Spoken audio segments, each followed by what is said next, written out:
Just wanted to welcome everyone who's attending this evening, the September meeting of the Tecumseh Committee of Adjustment, and welcome you all. It's been a beautiful day, so I don't know why you want to be here, but here we are. So this evening we have everybody except Tom Marentet and Chris is here. So, and Daniel's, they're both here. So everybody's here except Tom Marentet. He had other things he had to tend to today. And Paul Jobin is also missing, Mr. Yeah, Chair. Paul. I knew there was somebody else. Paul Jobin's also missing. Okay. So that's the roll call. Is there a disclosure of pecuniary interest from any of the members? Seeing none. We had minutes pre-circulated. So on the minutes of June 28th. Motion. Tony, Lori, any addition, deletion, correction? All in favor? Opposed, carried. Good. And the minutes of July 26th. How could I miss that? It's my mom's birthday. They were pre-circulated as well. Motion. Lori and Tony. Addition, deletion, correction. All in favor? Carried. Thank you. Now we got to wait 2 minutes. We did that so fast. Because our first application is at 5:05. And my sheet shows that there could be a Mike Keynes attending this, but I don't see him. And Jaspreet Osahan? Yes. Okay, there you go. Hello, everyone. I was looking for your picture. So thank you for turning your camera on. Thank you. Paul, are you here for this one particular? Yes, just this one. 12809? Yes, Dylan? yes. You're here for 12, okay, this is 222 Las France Road, so, Okay. I mean, you're welcome to listen in and so on, but I didn't have you on this agenda, it's the next item. So, did that use up? No, still got 30 seconds. Mr. Chair, the notice is actually for 5 p.m. So if you wish to proceed with the consent for BO 819, we can do so. Okay, so Right? go ahead. All right, application for consent BO 819, Jaspreet and Gang on Deep Osahan, 222 Les Bronx Road, deferred from August 30th, 2021 Committee of Adjustment meeting. The purpose of the application is to request consent to sever a vacant residential lot having a frontage of 15.24 meters, 50 feet, a depth of 72.31 meters, 237.24 feet, and a lot area of 1,102.02 square meters, 11,862 square feet, outlined in red on the attached sketch. The proposed retained lot containing 2 existing dwelling units will have a frontage of 15.52 meters, 50.92 feet, a depth of 72.31 meters, 237.24 feet, and a total area of 1,122.29 square meters, 12,080.26 square feet, outlined in green on the attached sketch. The application was deferred at the June 17th, 2019 Committee of Adjustment meeting. The lands are designated residential in the Tecumseh official plan and zoned residential R2 in the zoning bylaw 1746. Engineering comments are as follow: that the owner enter into and provide the town of Tecumseh a written agreement for the reapportionment of the drainage assessment for the subject lands in accordance with section 65(2) of the Ontario Drainage Act, RSO 1990, as amended, and that the associated costs of same be borne solely by the applicant. That the parcel to be retained and the parcel to be severed are to be serviced with separate water supplies, storm and sanitary sewer systems to the satisfaction of the town of Tecumseh Public Works, Water Division, and Building Department prior to the severance being finalized. The owner of 222 L'Esperance Road, the parcel to be retained, is to submit an engineered drainage and grading plan showing how stormwater is being controlled to the satisfaction of the chief building official prior to the severance being finalized. This is to ensure stormwater from the retained parcel will not rely on the parcel to be severed for its stormwater drainage. No comments from building, no comments from fire, no concerns from Essex Power Line. The property is located outside the MTO permit control area. As such, MTO permits are not required. And IRCA's comments are as followed. The above noted lands are subject to our development interface with wetlands and alterations to shorelines and watercourses regulations under the Conservation Authorities Act, Ontario Regulation Number 15806. The parcel falls within the regulated area of the Lake St. Clair. The property owner will be required to obtain a permit and/or clearance from Essex Region Conservation Authority prior to any construction or site alteration or other activities affected by Section 28 of the Conservation Authorities Act. Upon review of the application and available background information, we note that the low-lying nature of the roadway may result in excess water over the road during a 100-year flood event. The municipality must confirm through applicable emergency services that they have the ability to safely access this area during the 100-year flood event in order to fulfill the municipality's responsibilities under Section 3.1.7 of the Provincial Policy Statement 2020. Additionally, the applicant must obtain a Section 28 permit from IRCA prior to undertaking any development on the site.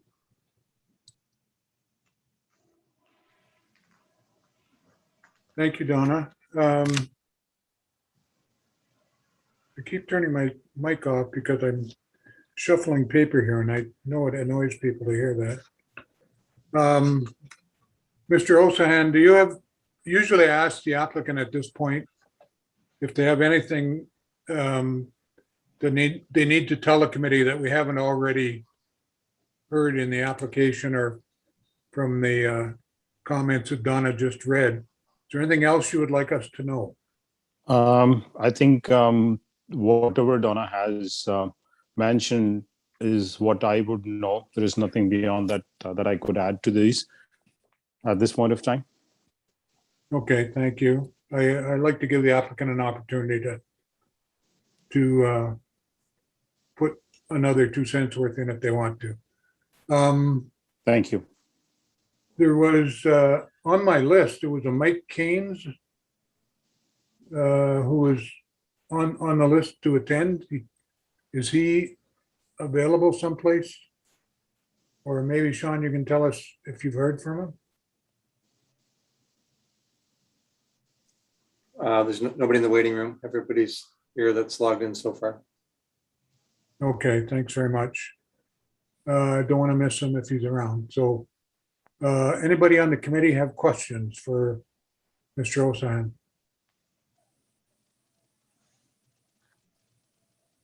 Tony? Through you, Mr. Chair, I guess my question would be for administration. Again, it seems like this would be a parcel that would fall within a plan of subdivision. Was this the case, or how did this double lot become ever come into existence when all the other lots on that road are basically 50-foot frontages?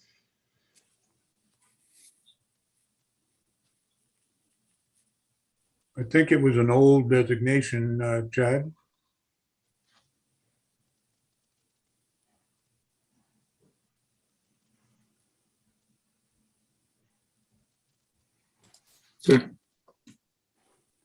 Through Mr. Chair, I don't know if you froze on me or I only caught part of what you were saying. Well, did you hear Tony's question? He asked you a question. Yes. Yes. And so through you, Mr. Chair, no, there's a requirement for the severance because it's not an underlying whole lot within an existing registered plan. Okay. If it were a whole lot in an existing registered plan, then there would be no need for the severance application. Okay, anybody else have a question?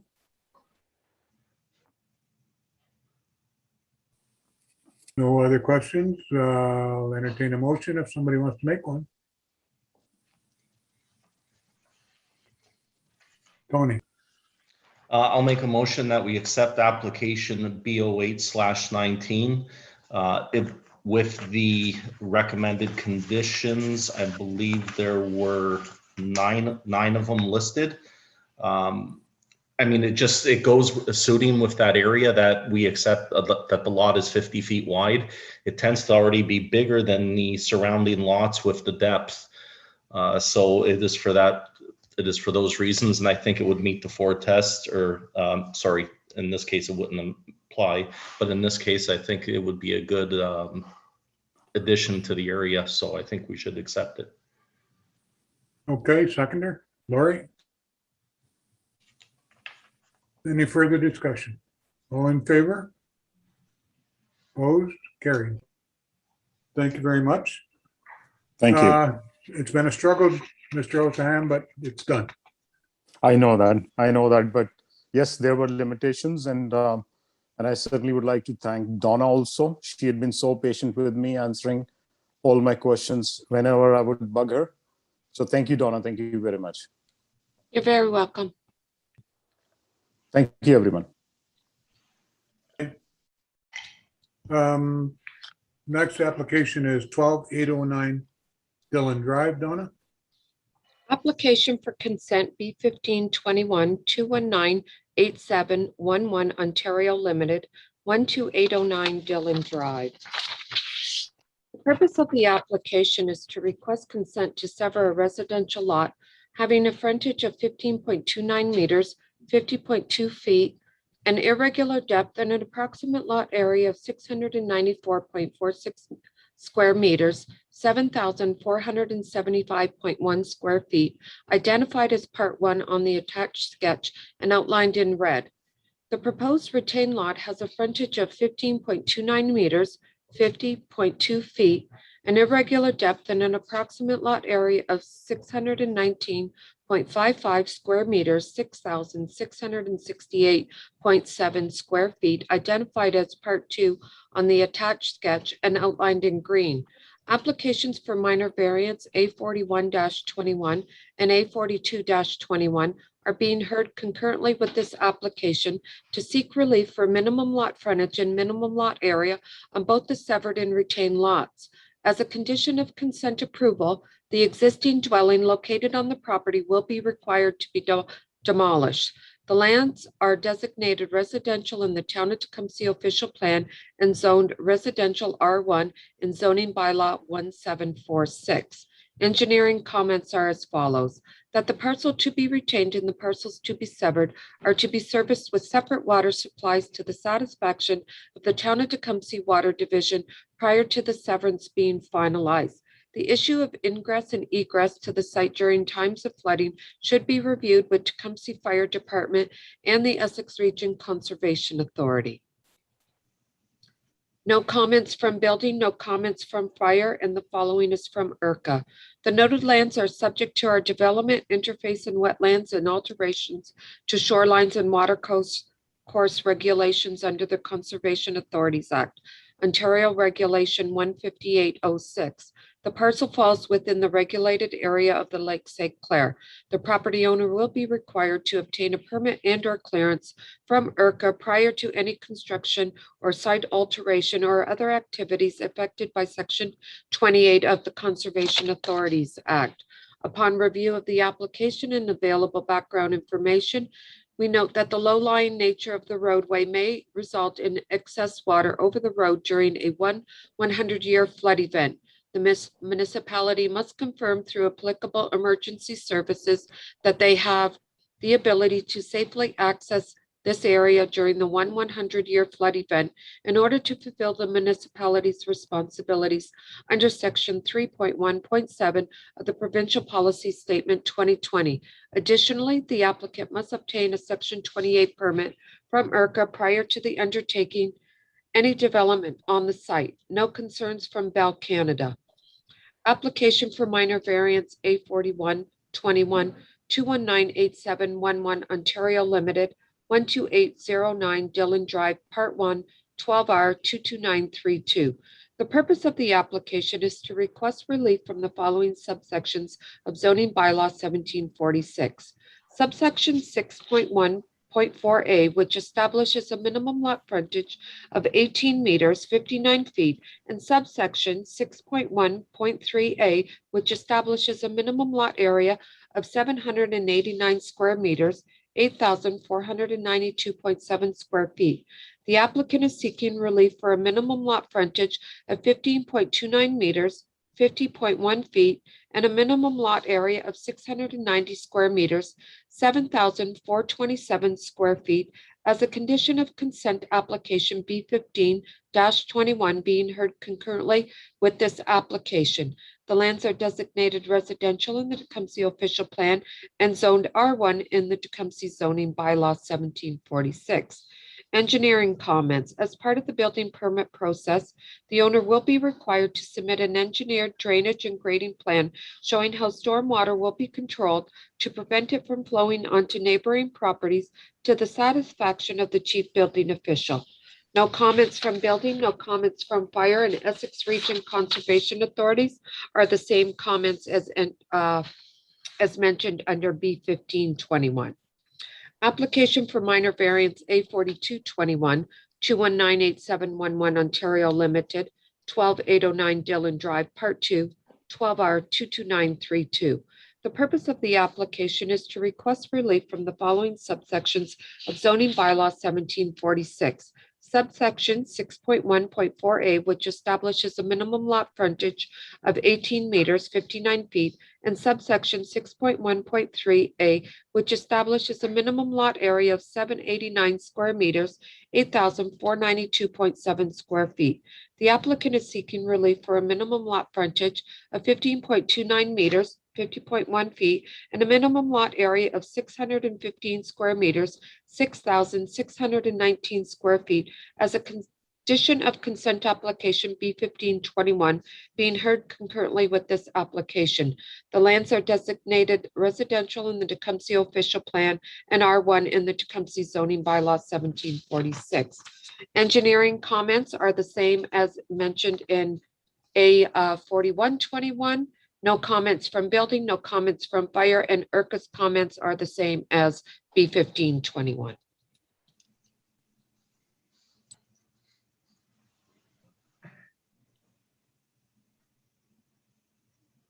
Unmute, Mr. Chair.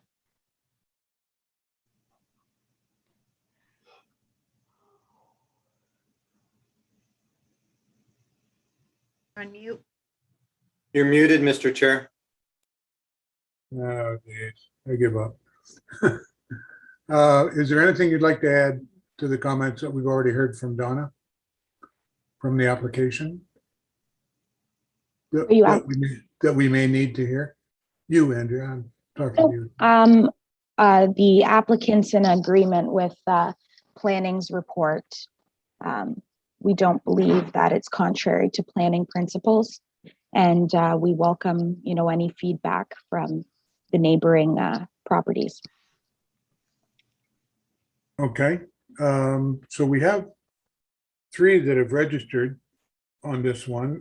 I see Paul is on screen. Mr. Schisler, did you want to speak at this point? Yes, just a couple questions, Chairperson, about the application. Short questions. So a little bit unclear from the information I received, but will all structures on both part 1 and part 2 referred to the lots on the survey plan be demolished? I believe in the application it said yes, but I'll let you to speak to that, Andrea. Yes, so condition of consent would be the fact that there's a pre-existing dwelling on the property. It would need to be demolished in order to separately convey and use a granted severance. The idea is that eventually there would be 2 separate dwellings constructed in our application to the town. We actually provided building envelopes in accordance with the existing bylaws that would be available. They would be smaller building envelopes, but we would want to work within those envelopes. And really what we're dealing with right now is the minor variance on the actual size of the lots and the frontage. Okay, thank you. My second question and last question is with regards to, we might not have chairperson progressed at this point, but that far, but there is a Canada Post lockbox located on Berry Avenue on the east side, or sorry, the west side of part 1. Okay. Originally, that's an existing lockbox for the community. And originally that lockbox was located on Dillon Drive, where the frontage of both part 1 and part 2 of these lots were.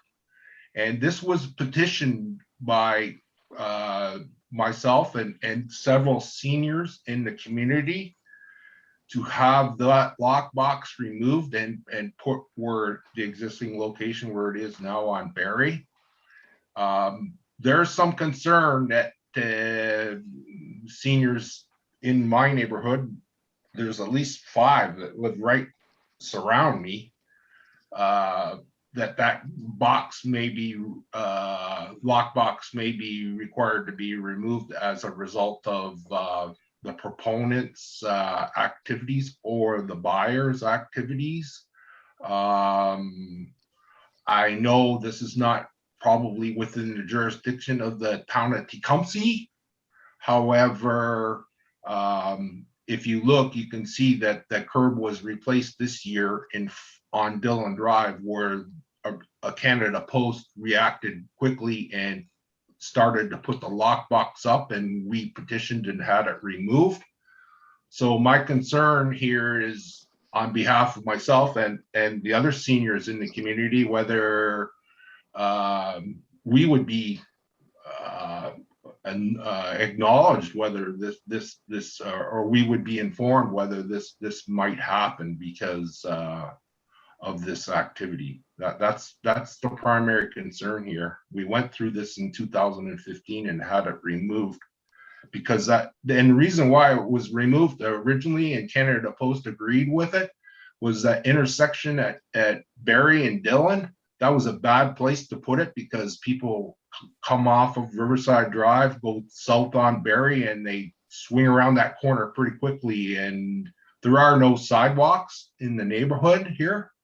So my concern is if the proponent or the proponents, obviously you can only speak on behalf of the proponent. We don't know who's going to be the buyers, but if that type of thing were to happen, that we could get a jump on that and have some input, because we certainly don't want any farther away than what it is, because it's already quite a walk up the hill there. Yeah, okay, well, my initial reaction is, I think, let me confirm this. Chad, is the front yard of those 2 lots both facing Dillon? Yes, Mr. Chair, that's the proposal. The front yard is facing Dillon. Yeah, so this lockbox that you're referring to, I guess, would be in the side yard of that lot that's closest to Berry. I wouldn't think anybody involved in this would want that lockbox to be put in their front yard. So I think you could take some solace in that. And then the other thing that comes to mind is Canada Post is the one who decides that. But if the municipality puts up a fuss, they do react, as you said, very quickly to that. And I'm sure the municipality was involved in your petition to them to have that lockbox put where it is. So there's some solace in that.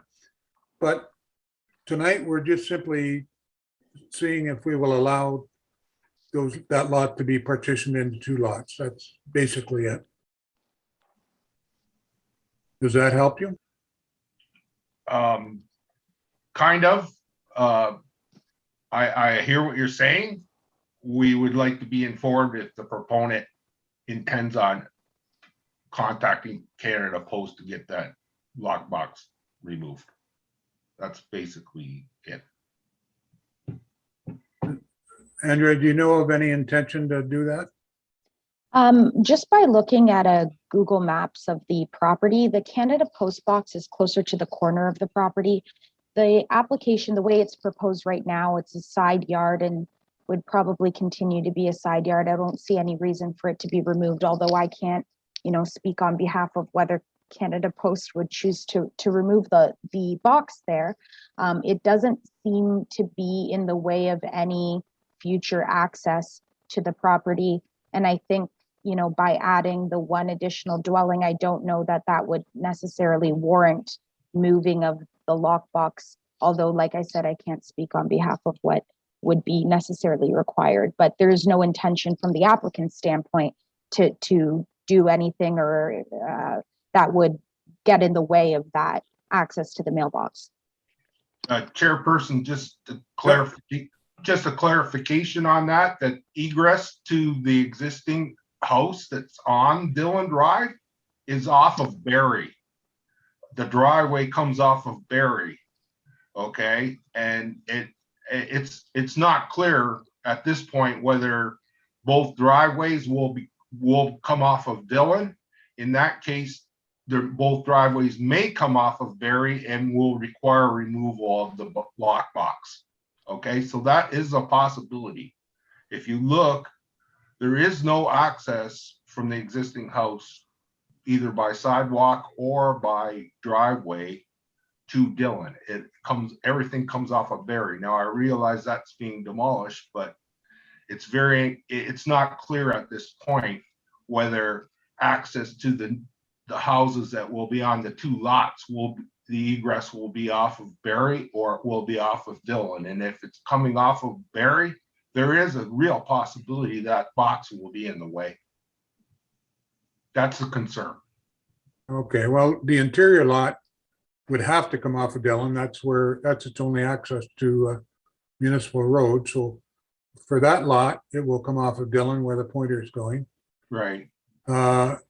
If there is an access and a curb cut and everything already on Berry, I suspect that the applicant will be strongly encouraged by the building department to align everything with that if they're not going to let them come off of Dillon. So, I mean, that's all in the future, and the town, but we'll make sure that the town has noticed that there are concerns about moving the lockbox. Thank you, Chairperson. Okay. I also have William Rowe. He's next on my list.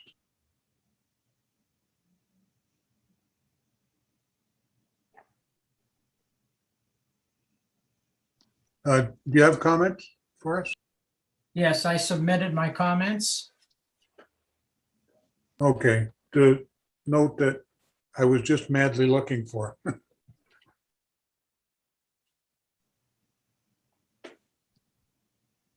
To be honest, what's your address, Mr. Rowe? 309 Berry Avenue. So you're on the west side of Berry? 150 feet directly across the street from the proposed building. Okay, so that lockbox is across the street from you? Yes. Okay. Maybe for clarity and people who may be listening and for the record, we'll either read your letter into the record or get you to give us the main points of it. I was pretty careful about what I said. I think you can just read that, and I don't think I'm changing anything at this point. Okay, Donna, can you read that into the record? Absolutely. Our bylaws are quite clear and established for just this kind of corner lot blending of old and new neighborhoods, allowing variances which would create a building lot on one undersized irregular lot will create a negative domino effect on the other part of the alleged side of the property facing Berry Avenue. For over 70 years, the entrance to the property has been on Berry Avenue. All these minor variances add up to a major variance negatively affecting the 163.28 side of the corner lot along Berry Avenue. This all adds up to almost 3,000 total square feet and 18-foot total frontage deviations on a property that should have one house. The square footage of all these variances equal to about 50 times 60 feet in area. Divide and conquer should not apply. We all know the next steps will be an application by the next purchaser for additional variances to the building sizes on already undersized building lot. This all adds up to a potentially devastating side profile of the building facing Berry Avenue and thus my front yard. Allowing construction on a lot not eligible for a building should not even be up for discussion. The impact of changing this bylaw will be felt on Berry Avenue side of this property. Overflow parking along an area already overused for mail delivery and pickup creates a safety issue. Unsightly RV storage, large container beds, other structures, etc., nearer at the property line, which could become the backyard, could easily create an eyesore. Look no further than Berry Avenue for unregulated or unenforced examples. This potential scenario is not just an aesthetic viewpoint, it will definitely affect property value of neighboring lots. Another good reason to enforce only the existing bylaw without multiple variances. Please do not rubber stamp all these variances for in brackets. Make a visual inspection of the corner at issue and other nearby four-way intersections to consider the consequences on neighboring properties. Please include the neighborhood in making your decisions. Okay, thank you. That's obviously as I remembered reading it. Yeah. Can I speak for 1 second? Sure. I just want to thank Donna for doing that. She did a lot better job than I could have reading that. And also, I think my main concern is why is this up for discussion when that lot, the square footage of that lot, under all the bylaws that I read, is not eligible for a building. I guess that's the main issue, because that's going to create the domino effect. Thank you.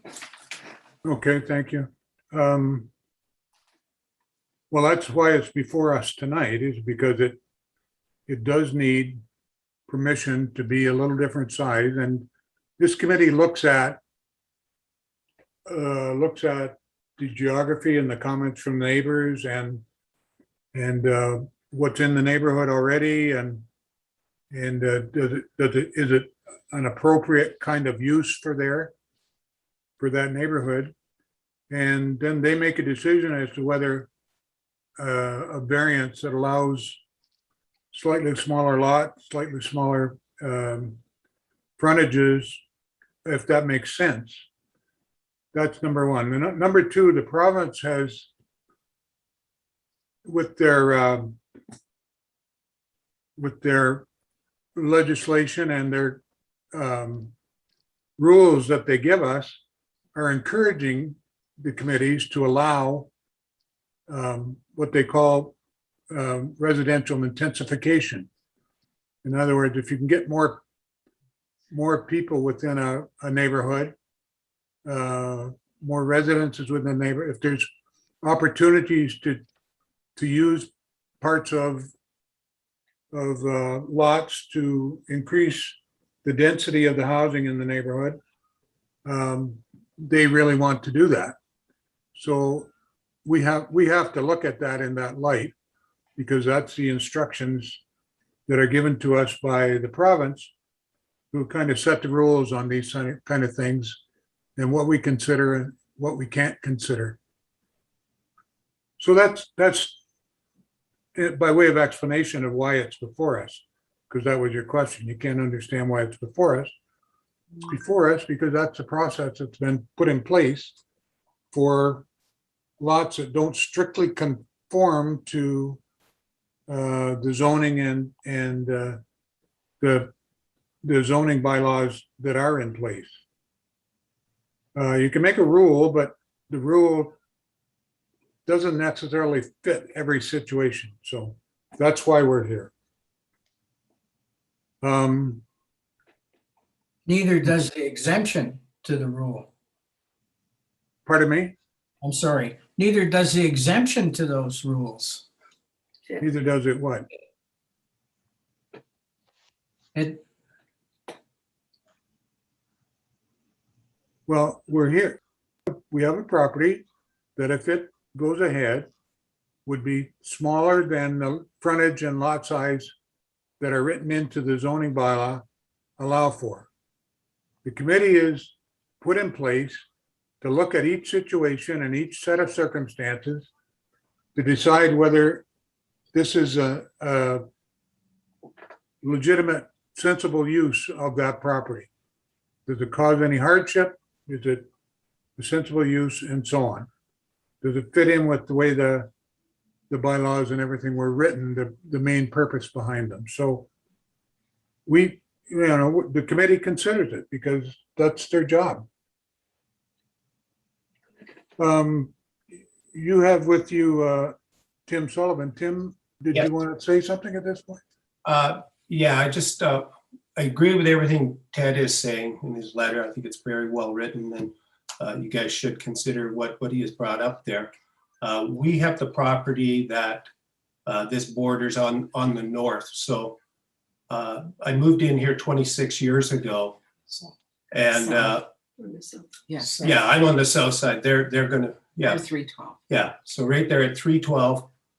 When I moved in, I had 150 feet of length with one property. When this goes through, I'm going to have 3 50-foot properties, all of them which require variances. So Backing onto yours. yeah, I don't understand. I mean, obviously a decision was made years ago when they severed the one property, but it's dominoing now. We're going to have 3 basically exact same type properties backing onto my property. Yeah, actually, if you count the property to the east on the north end of your lot line, it's small as well. Which one is that? All those that are running off of Dillon at the back. Yeah, that's a whole different subdivision than what we live in. I know it backs onto us, but very different. But Okay. Okay. yes. can I address that issue, the smaller lot, that adjoining lot, that got passed, even though it was ridiculously small in my mind, because it was the adjacent property. That was the owner that was selling that property. And so there was not an objection because the adjacent owner was selling the property. So that's how that became such a small lot. Okay, well, again, we're here to discuss this particular application. I don't think we're gonna go back and review any others in the history, other than to say that they exist there now. I have one other. Yeah, go ahead. we're applying for a variance of frontage. I'm trying to understand why they wouldn't have done frontages on Dillon where they have, on Barry, where they have 160 feet, where they don't require a frontage variance. Was that considered, Andrea, in the discussions?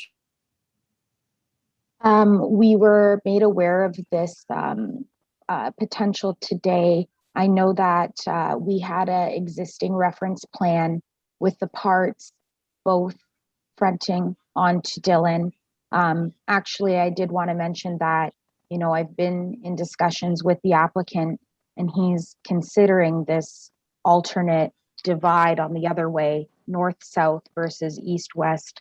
Obviously, hasn't been able to look into the numbers quite yet in terms of, obviously there would be two bigger building envelopes, but that also brings in the issue of, you know, the post box is right there, and there's always going to be people who don't necessarily agree with the north-south division versus the east-west.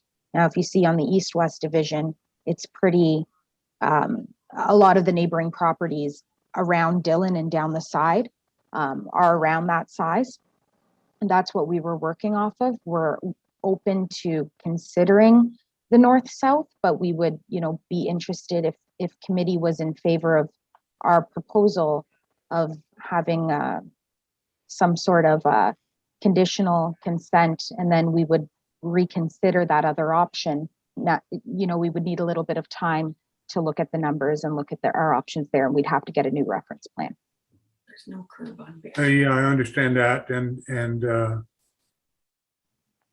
I guess if we were to reorient them, then there'd be another circulation, and as you say, there may be another set of interested neighbors who wanted to talk about that. So, But you'd sure I'm satisfy. going to ask Chad to tell us if there's any possibility of those lots being approved or being recommended to come off of Barry. Sure. Thank you, Mr. Chair. And I'm going to leave my camera off because my internet connection is weak at the moment.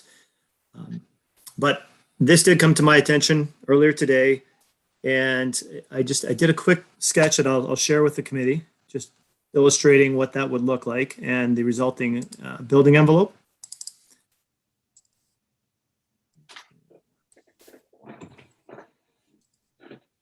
Can everyone see that? Yeah. Mr. Chair?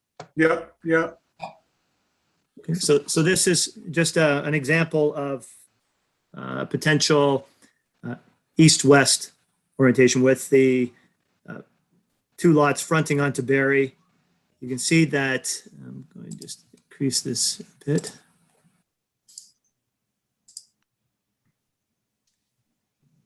Results in a wider building envelope under this scenario for each lot. So this lot would be 60 feet and the balance would be, you know, closer to 80 feet. But the resulting building envelopes are 2,500 square feet and roughly 3,000 square feet. So it does provide for a wider building envelope, but a shallower depth of rear yard along the east. And this scenario doesn't prevent access from Dillon for this lot either. It can still come from Dillon. There's options available, just like there are options with respect to the current proposal that has the lots oriented north-south. There is an issue, Mr. Chair, with respect to the services along Barry. And that's something that engineering would have to look into, particularly with respect to the storm sewer. So I had a discussion with our manager of engineering later in the day, and his only concern with this orientation would be the availability of capacity for storm water runoff onto Barry as opposed to Dillon, where he said there isn't an issue. So if if the committee decided it wanted this proposal instead of the other one, we would have to recirculate to give the people that might have issues with this proposal a chance to show up to the committee and express those comments to the committee. But there is an opportunity to at least look at it. And having said that, the capacity of the storm sewer along Perry is the one unknown at this time. Okay, good, thank you. It would put one additional residence. It would put the one lot into storm sewer on Berry. The other lot could still get service from Dillon. That's correct. So there'd be a small increase, I think. The other thing that occurred to me today when I was looking at this, and I was going to bring it up at some point, is that the building envelopes are fine, but the owners would be constrained by the lot coverage regulation as well. And I was going to say that we might consider in our conditions on these that there be some kind of a note made that because they're lots being allowed, that would be allowed that are smaller than usual for the area, smaller than allowed by bylaw in the area, that the opportunity to ask for a variance on lot coverage be decided along with this approval, because somebody comes in, I think the one lot came out at under 2,000 square feet. If you do 30% of the lot area, which is, as I understand it, the lot coverage rule. And that's for the house, the decks, a garden shed, anything that covers ground on the lot would be limited. I think I wrote them down here somewhere, put them on a drawing. Trying to find them. But if you take the lot area that they're asking for and multiply it by 0.3, you'll see what the square footage would be for structures on the property. And they need to know that before they get surprised and decide to have to come to the committee again, and the local residents again have to come in and object to it. So you may as well deal with it all at once. Anybody think that's a good idea? Well, I certainly think that's a good idea, but we had considered that as well. We don't really have any concrete plans for the two structures that will be, that are eventually proposed to be erected on the properties, provided that we have severance. We're not sure what exact numbers to ask for at this point in terms of any increase, but that certainly would be something that, the applicant would be in favor of. Yeah, well, I think my point is, let's get it settled now, and before someone spends some money to buy the lot and finds out they can't put the house size that they want on it.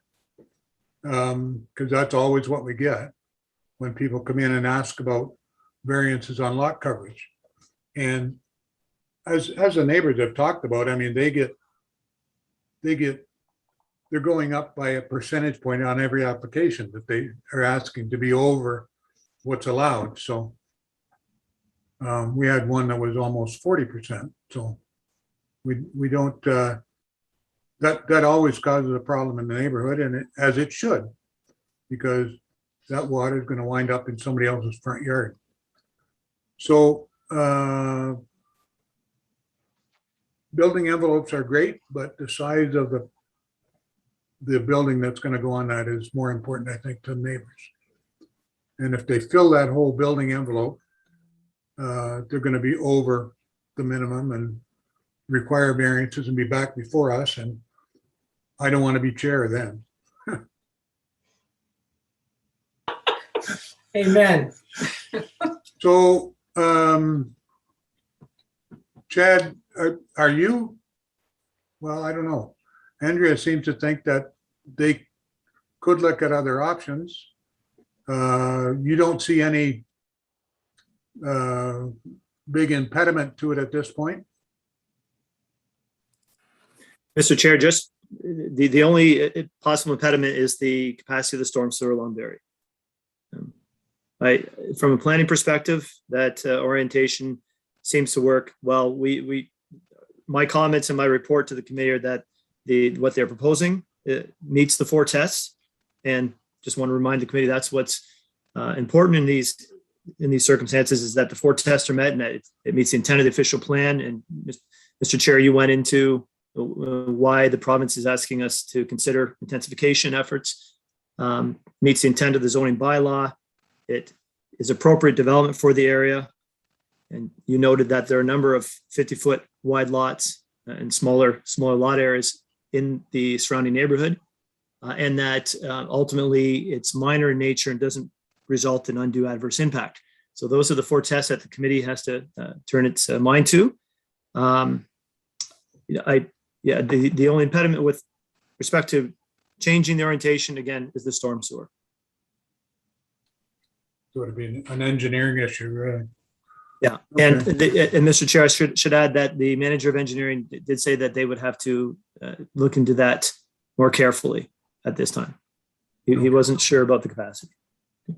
So I think in terms of process, I think, Andrea, it would be up to you, speaking on behalf of your clients, to let the committee know if you're willing, if you would like a deferral so that you can explore this other orientation, or if you want us to decide on this particular application the way you've presented it tonight.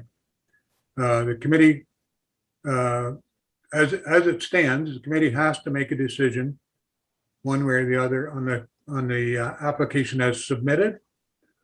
If you want to modify it and take some time and do that, and you've heard what's involved in that by a process point of view, that's really up to the applicant.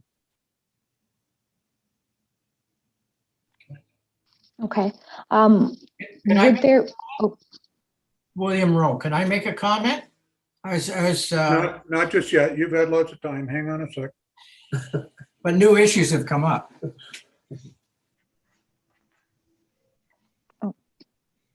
Well, let me since we have this application before us, I suspect your new issue is dealing with reorienting the lots. And if that's so, that's not what's before us tonight. So No, that would be a positive thing. My issue is I appeared before this committee a few years back to a lot on Berry Avenue. And they told us, when our concerns were about water issues, that there was going to be a new storm sewer. So they went ahead and allowed the variances to that property, saying that within a year or two, there was going to be a new storm sewer anyway. It was in the plan for Berry Avenue. yeah, okay. Well, that's something that I'm not aware of, and I don't think anybody on the committee is. And so I'm not sure that's going to be germane to what Andrea might say here. Okay. I think that at this time, and I don't know whether this is possible, but if the committee is in favor of the application as it is, we would like to see that go through, and then perhaps, consider whether we're going to make application for the opposite orientation. And obviously we wouldn't go through with 2 severances at the end of the day. It would be either one or the other.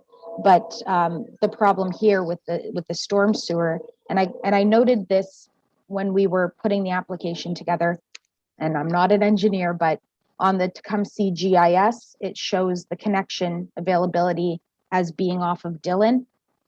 And, that was part of the reason why, in addition to the reference plan, the existing reference plans having the 2 parts, we would like to see as to how the committee feels about the application as submitted. And then hopefully we may be able to have an opportunity, if it's in the best interest of the neighbors as well, for us to consider, making application for the opposite orientation for the October 25th meeting. And then obviously noting that we can't move forward with both. We can only move forward with one in terms of, what we actually put in place. But because this was brought to us today and the suggestion was brought to us today, I've done my very best with my client and the applicant, but we still need a little bit of time to consider the opposite orientation, and we don't want to forego the application we've worked very hard on. So I don't know if that's an option. I put it to you, Mr. Chair. Maybe you might be able to provide a little insight on that. Well, I'm thinking about that, but my gut reaction at this point is it's kind of like having your cake and eating it too. And as I understand the rules of the way the committee should operate, they get a proposal before them. They speak with the neighbors. They see what sort of minor modifications could be made to it to satisfy the neighbors, or maybe the neighbors don't want to do that. And then the committee takes a vote on the application as discussed. We have no way of saying, oh yeah, if you want to change it later, we'll let you, because that's a whole new application, a whole new set of input from neighbors. It's and I'm not sure procedurally it's possible, because the old saying, once a severance, always a severance, runs in my mind. So I'm not sure if you can actually undo the severance and do it another way and take the chance that the committee might turn that down. So I'm hearing from you, given all of that, that you want us to decide on this tonight. Thank you, Chair. So the severance wouldn't actually be a once a severance, always a severance, until all of the severance conditions are fulfilled. So I mean, even though if a severance was granted tonight, we wouldn't have that severance until we've met all of the conditions. Now, we wouldn't move forward with all of those conditions if we felt that, we're doing this opposite orientation, which we need a little bit of time to think about. I had discussed with Chad and earlier today that option, and understanding entirely that the neighbors would need to have notice. So if we were to receive, a conditional acceptance on the current application, but then wish to make new application on this switched orientation, the idea is that the neighbors would still get notice. We'd still appear before the committee on October 25th. We wouldn't be completing those conditions and actually registering the severance in the first instance. And I understand your comment, we're really not trying to have our cake and eat it too. We are trying to work with the neighborhood. We're trying to work within these envelopes. It was brought to us today. So if we can move forward with, understanding that these conditions have to be met, but it would be a decision to move forward with the second application very, very soon. We just didn't have the hours leading up to the meeting. We didn't have that much flexibility and time to consider it. Yeah, okay, so the bottom line still is you want a decision from us tonight on this application. Yes. Okay, that's what I heard. That's what I said I heard. Okay. Chad, does that make sense to you? Yes, Mr. Chair, it does. There are some complications. I never encountered that scenario before, where a decision would be granted and then perhaps a new application on the same property brought forward at the next meeting. Once the appeal period is up, that decision is final, but I suppose the committee could rescind its decision at a later date. I'd have to look into that further. But Mr. Chair, I think that the committee either has to defer the application entirely to the next meeting, just to simplify things from a legal perspective and just a process perspective, or make a decision on what's before it tonight. And again, planning comments stand. I haven't heard anything that would alter my position with respect to it meeting the 4 tests. Okay. So the committee members should, as the judge says, pretend you didn't hear all that discussion about orienting them the other way. What we're looking at is an approval for the application as presented tonight. If we do understand that the applicant, I hope it's possible for the applicant to be able to withdraw that by saying that they aren't going to fulfill the conditions and then make a new application, but it'll be another process and it'll be out of our hands until that application was made. So, okay, committee members. Finally, I'm going to get you to, oh, Ken is here. Ken, you haven't spoken yet. I've been trying to get to you, but have you got something for us? Hello, can you hear me? Yeah. Okay. I'm just here in support of Mr. Sullivan, Mr. Rowe. I'm a neighbor in the area, and I'd like it, my opinion in the record, that I agree with them on all the points they brought up. I think that the application as it is now would have long-term negative effects on the neighborhood. I'm a long time neighbor here, 13 Your years. address, Mr. Getty, please. 12783 Keith Avenue. And I think it would deter greatly from the neighborhood as it is. I am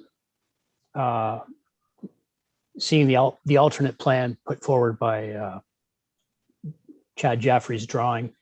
That seems a little more thought out, and it's my preference that it proceeds in something that resembles that. But basically, that's it. That's all I have to say. Okay. That kind of leaves the committee in the untenable position. If they turn this down on that basis, it means that they're giving tacit approval to the other orientation without hearing from other input. And that's difficult for us. So I think what we got to do is put that out of our minds and decide on this application the way it's been put forward, listening to comments of neighbors, and say yes or no on this. What comes down in a month or 2 weeks or whatever, when a new application might be made, we really can't consider because we don't know about it. So I think it's either yes or no on this, and that's what the applicant's asking for. And sorry to interrupt, may I just add that, and I appreciate all of this feedback and the proposal in the opposite direction, but, you know, given that there's a lot of unknowns, especially with regard to the connection to municipal services, you know, I don't want to say we're going to move forward with the other option if we don't even know if it's possible to service 2 dwellings from that orientation. So I would agree, you know, I think we're presenting the application has been presented, and I appreciate everyone's feedback. okay, committee, you've been very quiet. I haven't poked you yet. So now I'm going to. Is there anything you want to ask or comment? Go ahead, Laura. Thank you, Mr. Chair. So lots of conversation. We're going around in circles, I think, about, you know, the what if scenario and alternative options. Yeah, we're here to focus on the application at hand. And the application, in my opinion, has a lot of merit. The merit that in the eyes of the province is intensifying an existing neighborhood, and that could service 1 additional dwelling.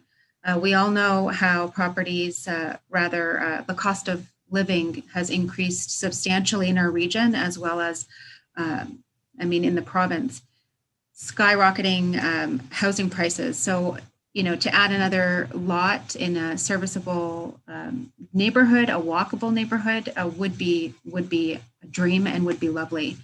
That being said, there are some questions I have pertaining to impacts on adjacent property.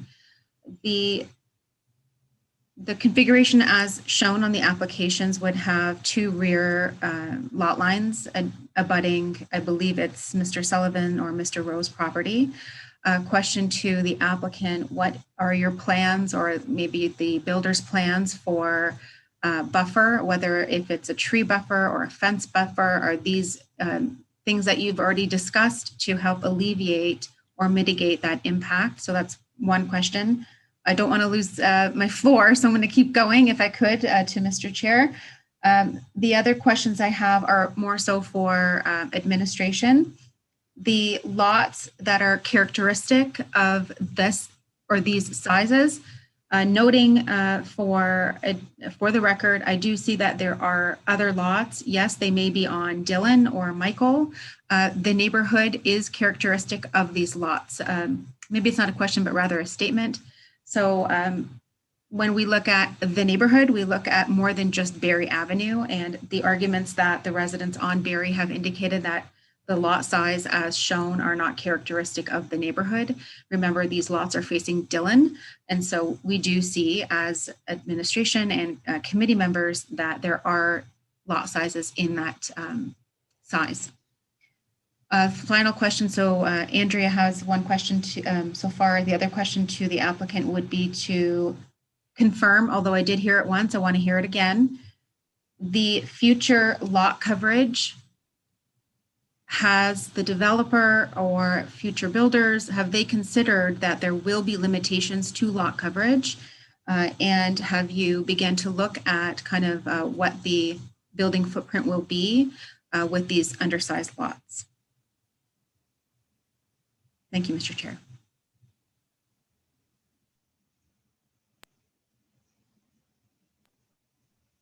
So Yeah, to go ahead, answer, Andrea. Go ahead, Andrea. okay, thank you.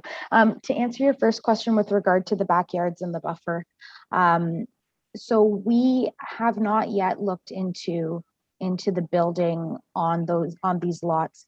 What would be required of us would be to have the current residential dwelling removed, and we didn't look too far into this until we know for sure that it's within that it would be something that council could support in terms of a severance.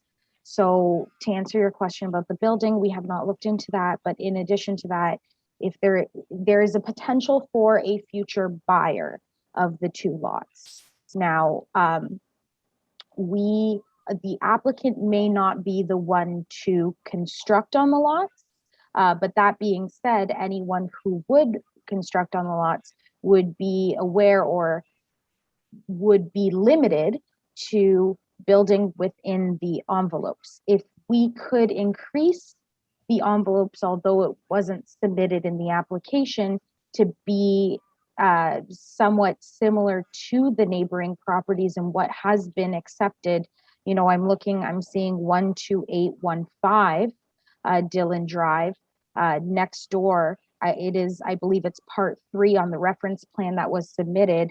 The house appears to cover probably around 40% of the lot, whereas 30% would be the requirement. If this is something that, council would be in support of in terms of, that's in line with the intensification of the urban areas and allowing for these single family homes to exist on these lots. Certainly would it be in favor of an increase, but like I said, we don't have any plans at the moment, and we don't have any concrete numbers to present. This is how big the lot is. We've been working within those envelopes, in asking even just for the lots to be divided into. Oh, and for the backyard, the buffer, in accordance with the bylaws and how, whatever would necessarily be required to be a boundary, a fence, what's defined and what's allowed. And noting that there are backyards, there's a few that abut the back of the neighboring property on Dillon Drive. So I can't speak for any future developers, but I can say that the intention is that it would be in accordance with the bylaws and requirements.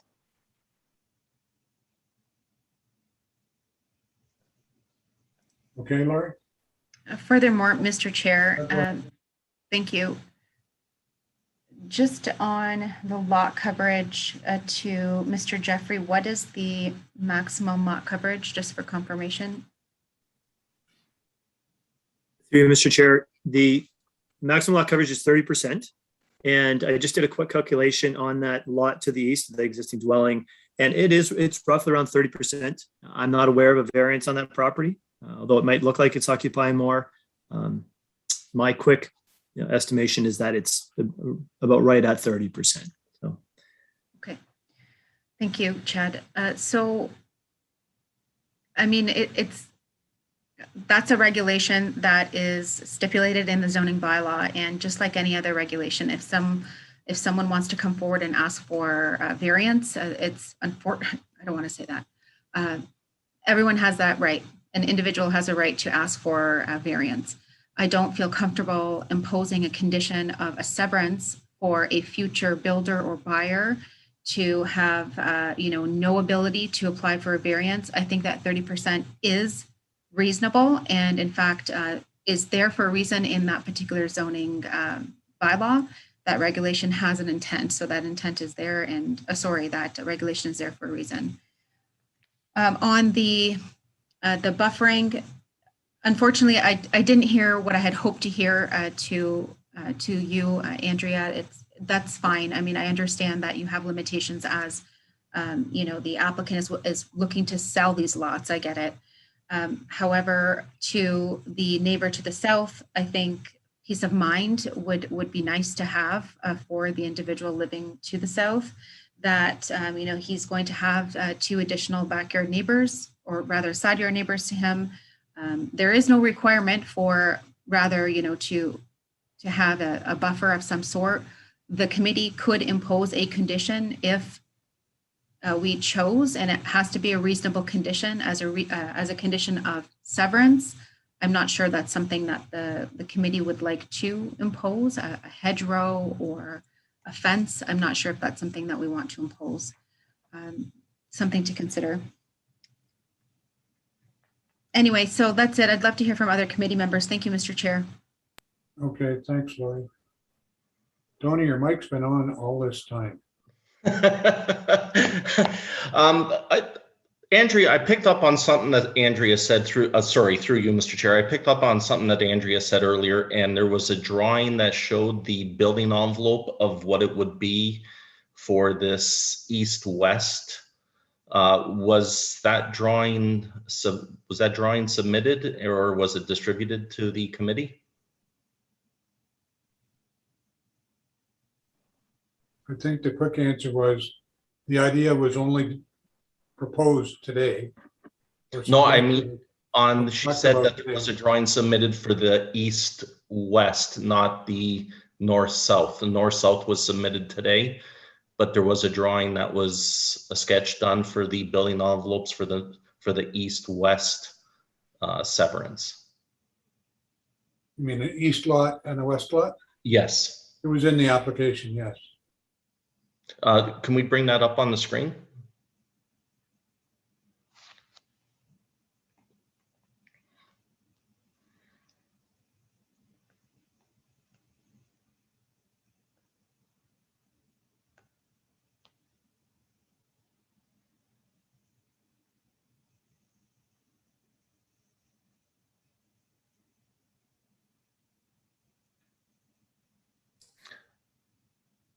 So the building envelope for the west lot, that would be the west lot, is basically 9 meter wide. So we're at about a 30-foot wide house, and that would be at worst case scenario. Based on the bylaws, yes. And please forgive me, I put this together. I'm not a planner, so I did my very best with the sketch. But the idea here was just to show, within here, how this is the maximum. It's the envelope, understanding that, and I put the max in there.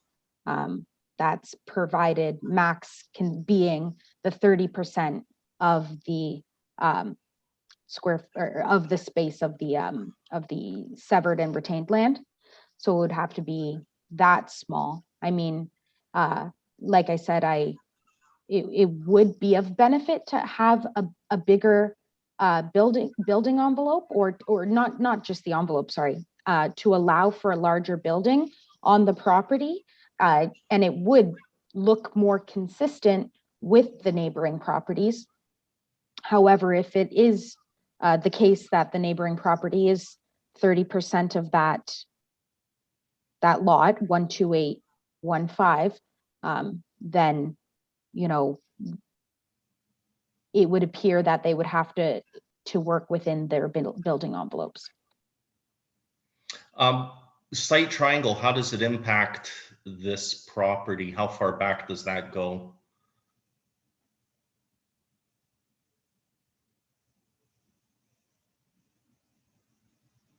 Actually, perfect. Okay, so the site triangle wouldn't impact that building envelope. Mr. Chair, if I may. Yep. So this is just a sketch that's been superimposed on the air photo, and it illustrates the site visibility triangle, which is 9 meters from this point here, down Dillon and Barry, and it results in that yellow triangular space here. That's the site visibility triangle. So you can see that the building envelope is well outside of that. Does that mean those 30-foot evergreens have to go that are along there? Yeah.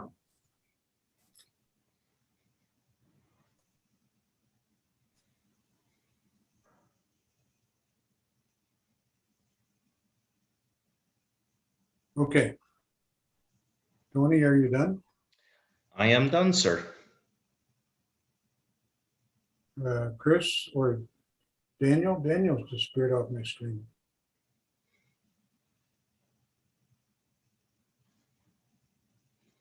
Chris, anything you need? No, all the questions I had have been addressed. Okay. So it's come that time. I think the proponent wants a decision from the committee.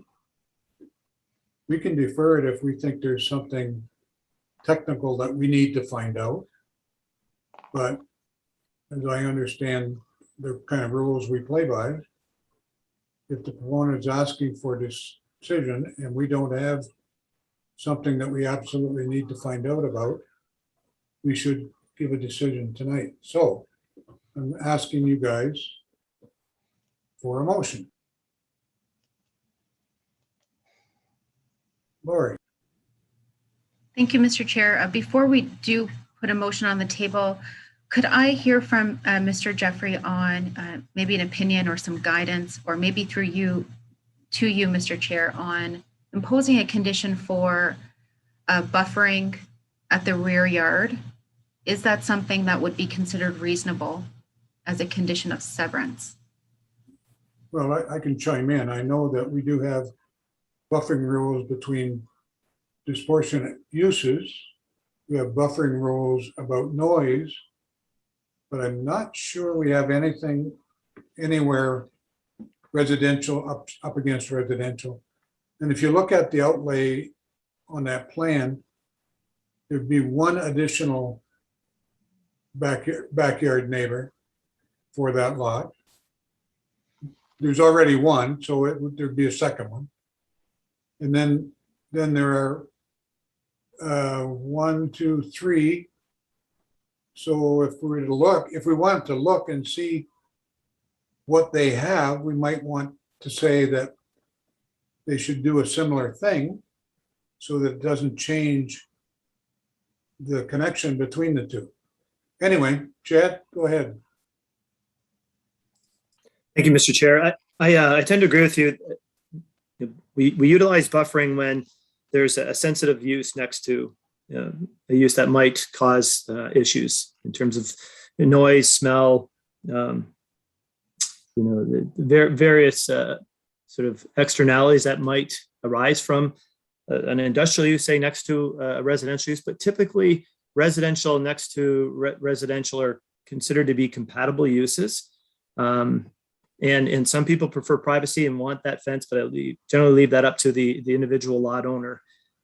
Others are not big fans of fences, thinking that it encloses the space, and they prefer more open space, nature. But I don't believe that that I could recommend the committee imposing a condition of necessitating the buffering along there, because it is a typical condition in any neighborhood where there are rear yards abutting the side yard of another residential dwelling.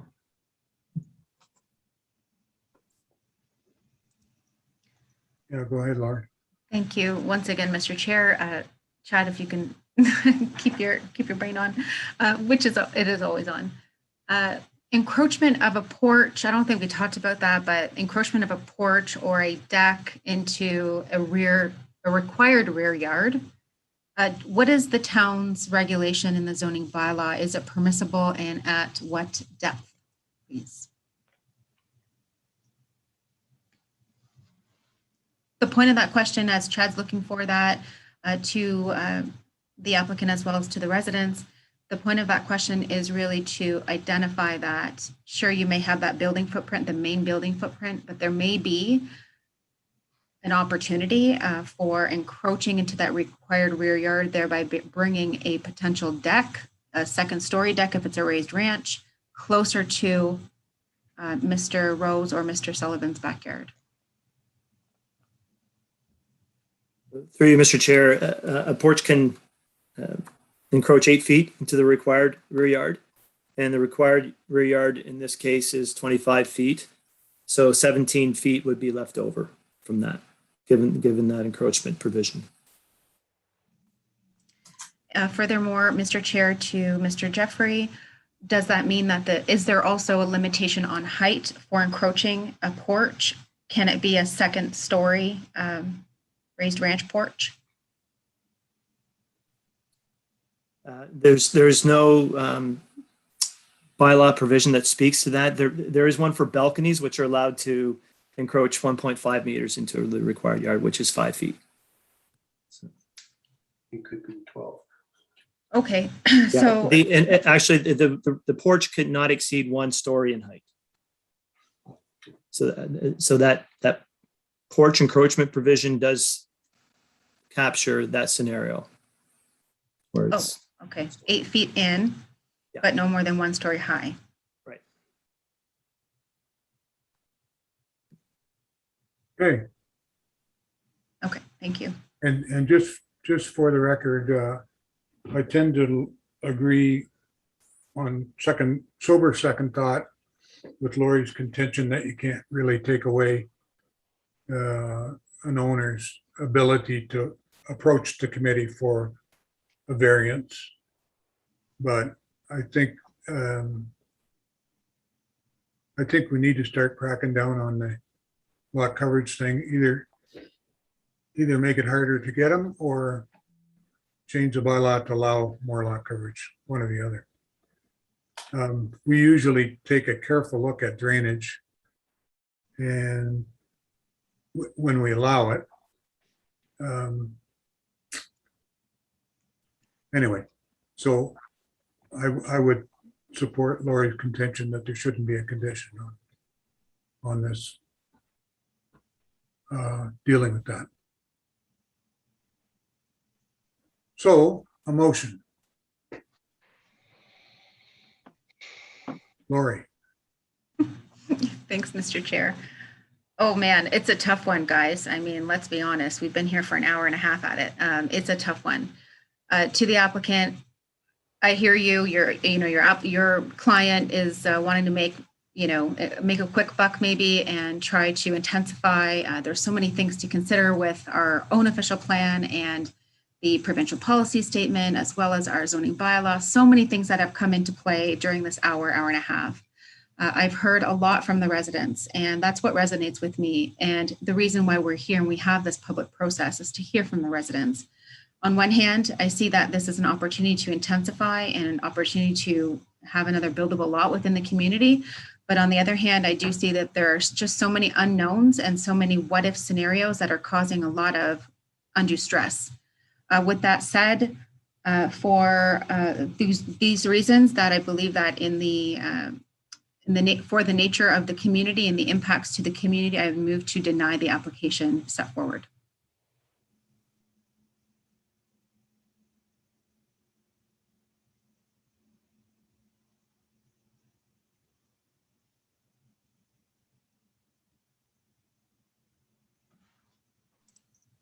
Mr. Chair, if you're speaking, we can't hear you. You're on mute. I said supported by, I'm sorry. Oh. Get my thumb on the bar here.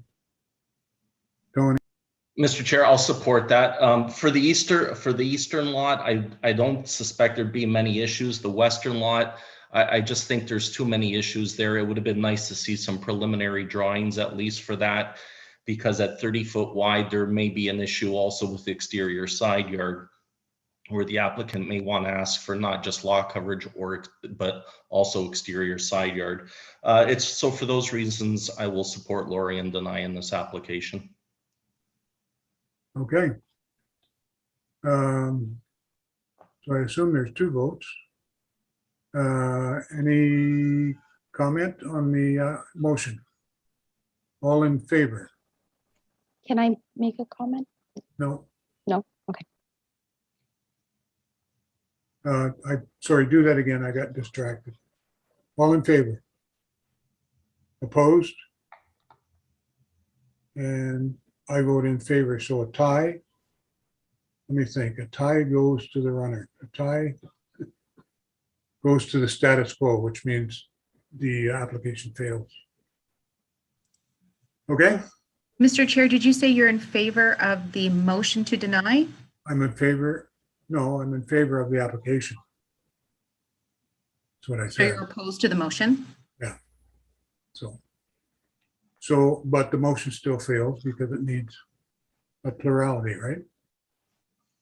Okay.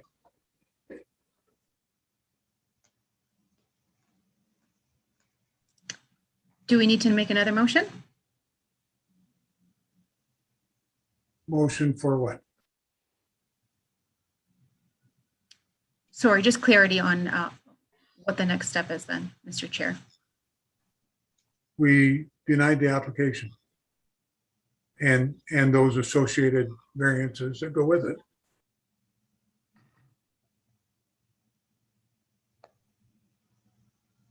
You have a question about that? I'm just trying, okay, so you support it, so the tie, what happens with the tie? A tie goes in municipal politics, and I'm just applying that to this. If a motion is tied,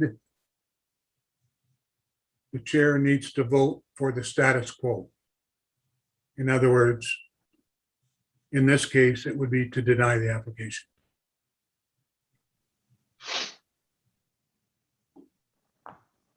Okay? Could I get a roll call on who voted for and against here? Yeah, Donna has that, I'm sure. I can't see everybody, but I'm assuming that Chris was opposed and Daniel was opposed and Lori and Tony were supportive, and therefore Tom had to break the tie, and he went with that the motion or to deny the application was supported. Thank you. Can I Donna, ask I don't think that Daniel's here anymore. Am I wrong? It's Chris and Lori. So Daniel's not in Chris. the, Lori and Tony made and seconded the motion, voted in favor of it. Chris voted against the motion, and I voted against the motion. So the vote was tied. And to break the tie, I voted for the status quo, which is what the chair is supposed to do. If he doesn't, then he's probably, if he or she doesn't, they're looking at a dispute about why did you do that? Thanks for the clarity. Clear as mud. Okay. So we're done. Thank you very much, people. Thank you. Thank you. Thank you. Can I ask a, oh, okay. Hold on then. Something about procedure, Andrea? Yes, I was going to ask, just because I feel a little bit that the application was sidetracked by what was proposed to us today. And I was hoping that we could then move to at least put a discussion on the next agenda for the alternate, the alternate orientation. Okay, we've not done that. Usually those discussions happen between the proponent and administration. And so I would suggest that's where you would go. We can't have a pre-committee hearing with people in place that makes any sense, that has any chutzpah, right? It's got to be a regular meeting with regular input.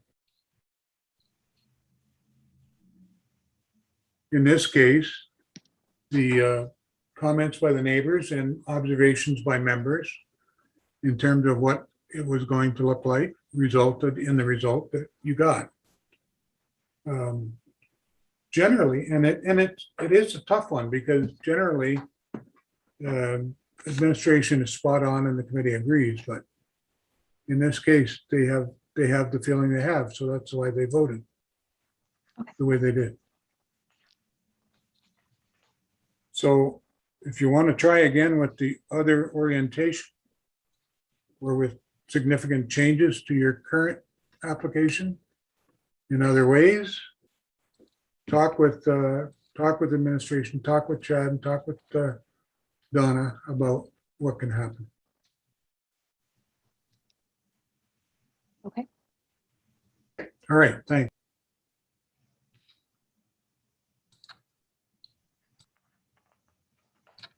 Mr. Chair,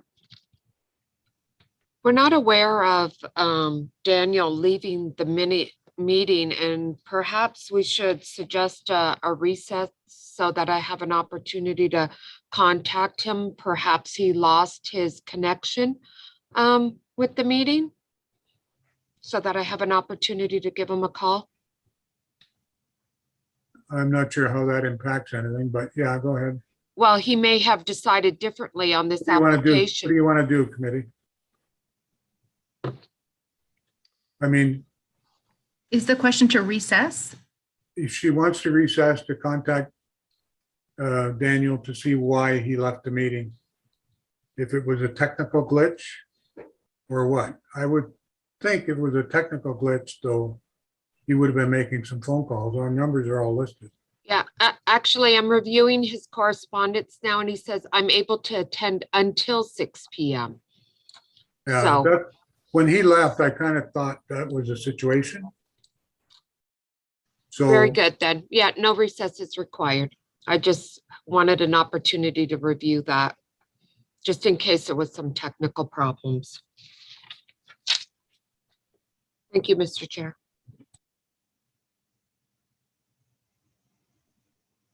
my camera goes off, my mic goes off, it's like I'm not here. Okay. Next is Susan Papik, 137 Edgewater.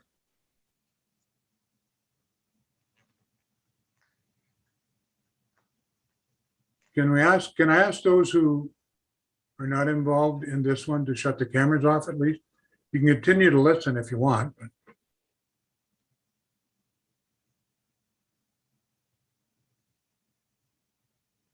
And is Susan around? Yes, I'm here. Okay. I assume you can. Oh, do I need? I'm sorry. I'm here for my husband, Joe, so I'm not quite sure what I'm supposed to do. I did submit the application. Yeah, well, what I'd ask you is just turn your camera on so we can. Oh, you want me to turn my camera on? Yeah, see your body language. And I keep forgetting to unmute, so I'm talking to the ear here. Here we go.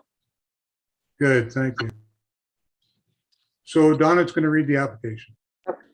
Application for minor variance A4321 and A4421, Joseph and Susan Papich, 137 Edgewater Boulevard. The purpose of the application is to request relief from the following subsections of zoning bylaw 2065.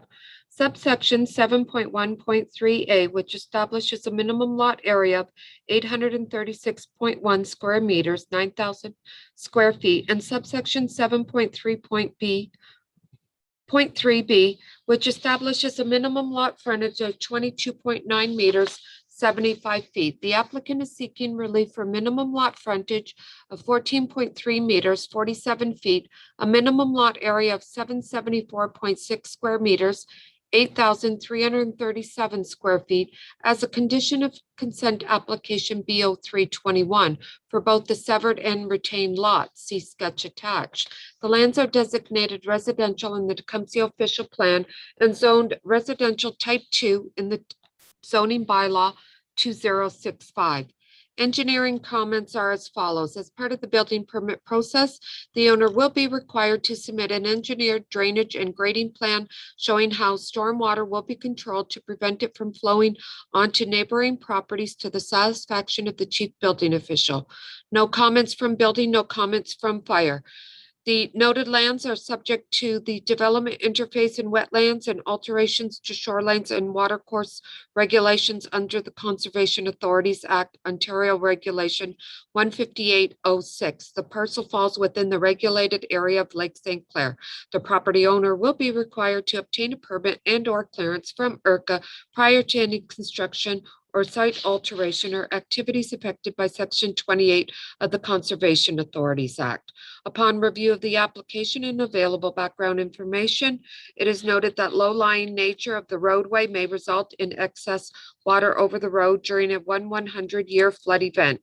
The municipality must confirm through applicable emergency services that they have the ability to safely access this area during a 100-year flood event in order to fulfill the municipality's responsibilities under Section 3.1.7 of the Provincial Policy Statement 2020. Additionally, the applicant must obtain a Section 28 permit from IRCA prior to undertaking any development on this site. Okay. So from your comment that you made before you turned your camera on, I suspect that you don't have anything to add, Susan, but maybe you do. Go ahead. No, nothing to add. Okay. Committee have any questions?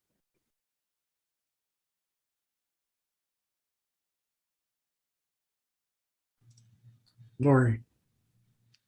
Could we have the sketch posted if we could, or shared on the screen? Oh, thank you. Just to confirm, the lots are already separated, is that correct? They're already lots on record? Correct, they're severed. They are severed? Correct. Mr. Chair. I think this is really a technical variance, but go ahead, Chad. It's a condition of severance. So the committee granted this severance earlier this year, and now they're, as a condition of that, it was to require relief for the retained and severed lot. Okay, I don't remember that, but thanks for the reminder. So that's fine. I mean, maybe some instances we see the minor variances at the same time as a severance, which is why I was confused. But tonight it looks like we're seeing it as a separate condition. Sorry, a separate application at a separate time frame as the original severance application. The other question is about, to the applicant, to Ms. Papich or Papik, are you aware, I guess, of the undersizing of those lots and the limitations you have for lot coverage, in that with the reduced provisions and the reduced regulations from the minor variances, you would have some limitations with lot coverage? And is that acceptable to you? Yes, we are aware and it is acceptable.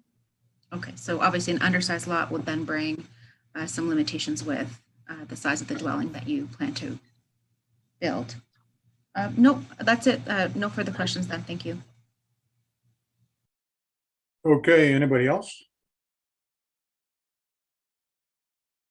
Just to the keeper of the keys there, is there anybody in the waiting room for this one?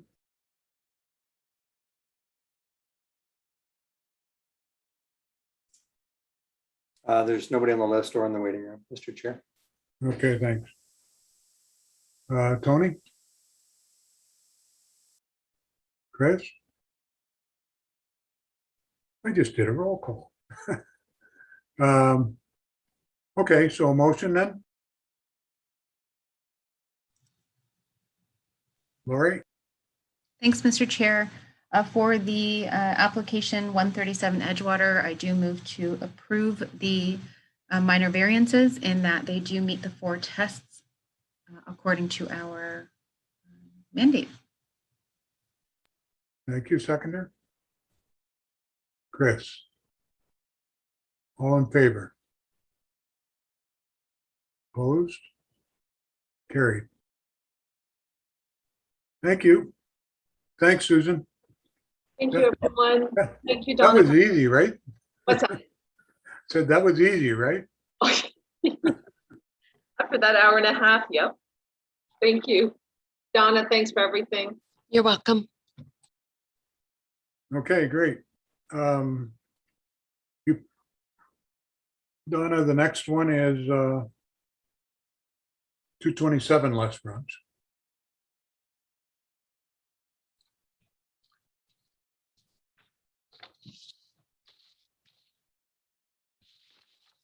Sorry.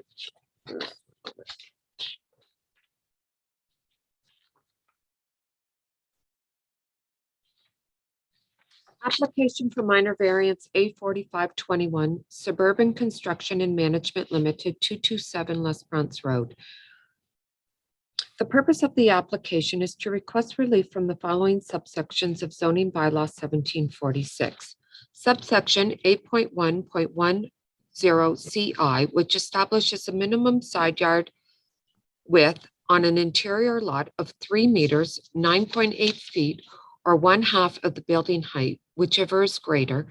The building height being proposed is 7.6 meters, 24.9 feet, which would result in a minimum side yard width requirement of 3.8 meters, 12.4 feet, and subsection 8.1.12, which establishes maximum density of 30 dwelling units per net hectare.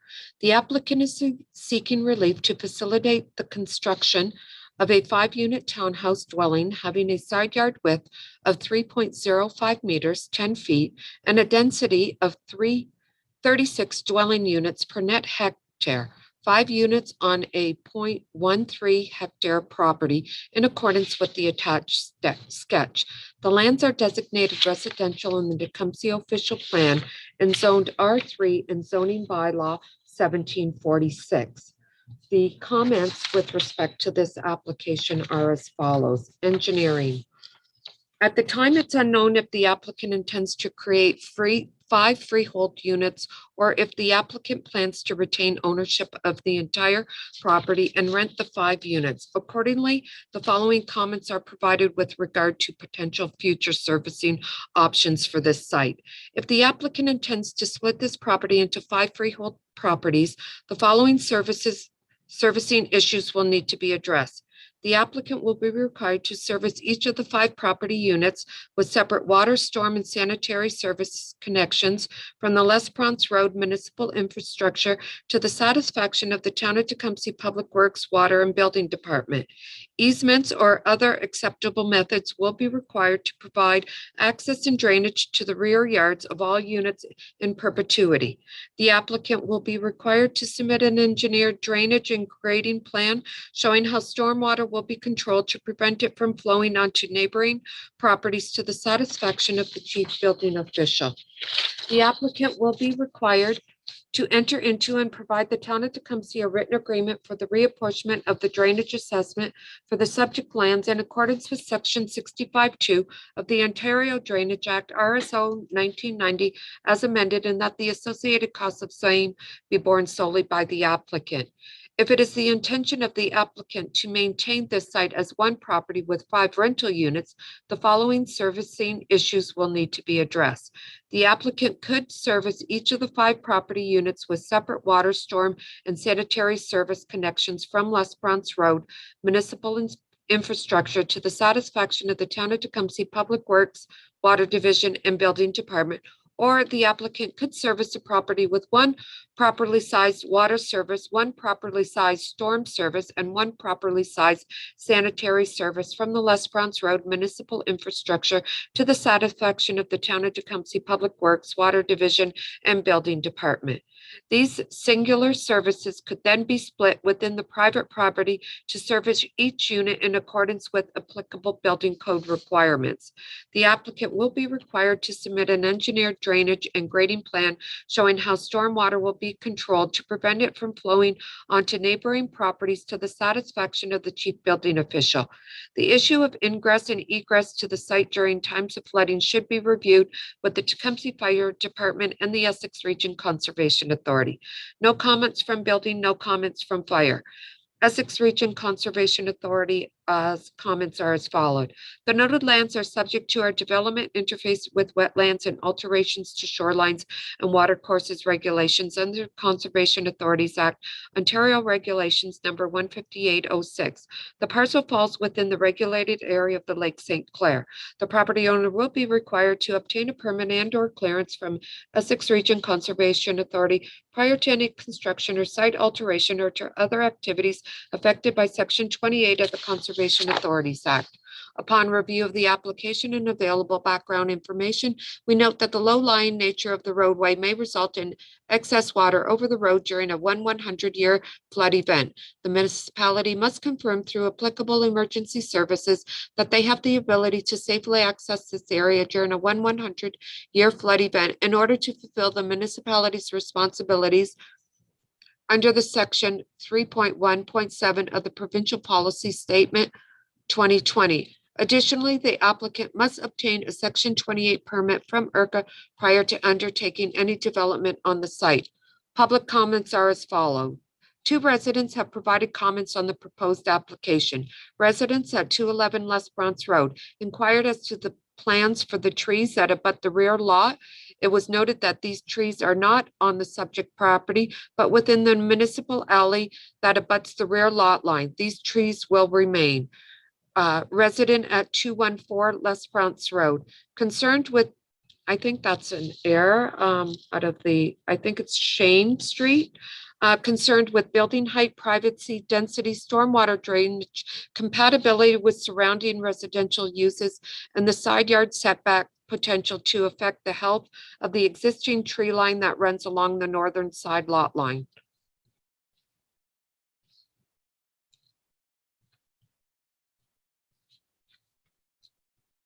Okay, thanks, Donna. Lost my, see who's here. Mr. Harry. Can't pronounce your last name, sorry. I could try, but you'd be mad at me then. I assume you're the agent, so I assume you're going to talk. The owner's with us as well, Mr. Lefebvre, and we welcome you. Is there anything else you want us to know about? Yes, Mr. Chair, I just wanted to make a brief presentation to the committee. As noted, my name is Harry Frusios. I'm with Zelinka Preamble Limited. We're the planning consultants for suburban construction and management. I just want to thank staff for processing the application and for bringing it forward for your consideration this evening.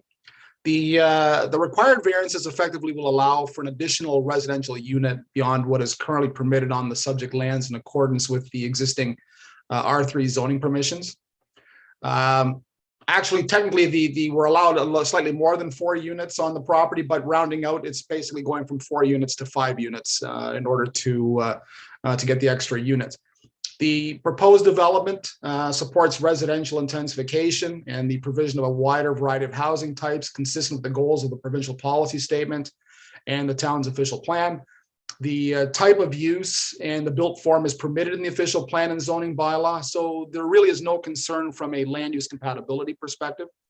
The side yard reduction being sought is really the standard minimum requirement for townhouses within the R3 zone, except that it would recognize a circumstance that would allow a building that will be compatible with, in appearance with the surrounding neighborhood and allow for more spacious living accommodations while maintaining the established streetscape along Lesperance Road. The proposed density increase is well within the specified density range within the official plan, which is 50 units per hectare. And again, effectively results in an increase from 4 permitted units to 5 units. The proposed development meets or exceeds all other zoning requirements. In my opinion, the proposed variances meet the 4 tests of the Planning Act and will not create any unacceptable adverse impacts on the subject lands or surrounding properties.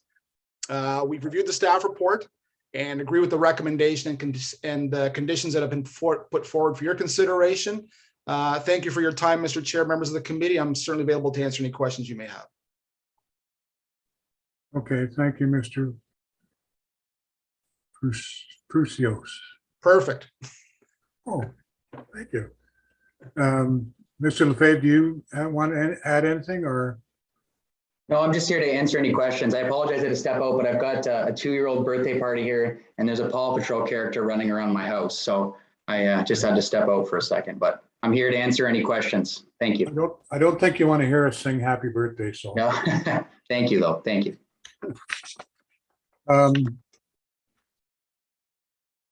So this is supported by administration, obviously. The question about eventual disposition of the units, whether they be sold as freehold or whatever. Because my question is to Chad, if that was the case and they wanted to do that, they'd have to come to us for severance, right? That's one option, Mr. Chair. The other option is to go through a parlock control exemption process. But I think the more customary or more familiar process is to go back to the committee for severances. And that would take place once the foundations are laid and a 12R plan is placed on it. At that point, they could bring that 12R plan along with an application for severance to the committee. Yeah, and if they chose the other route, there could still be, those conditions could be looked at that point. I'm thinking about the engineering Yes. conditions.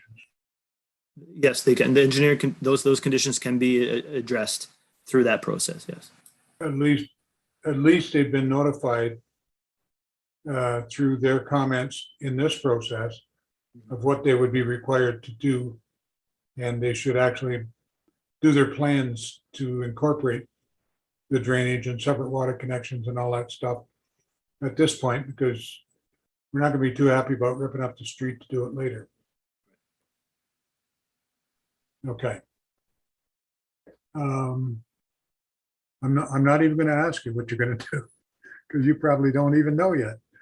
Depends on what goes on, I suppose. Committee, is there anybody?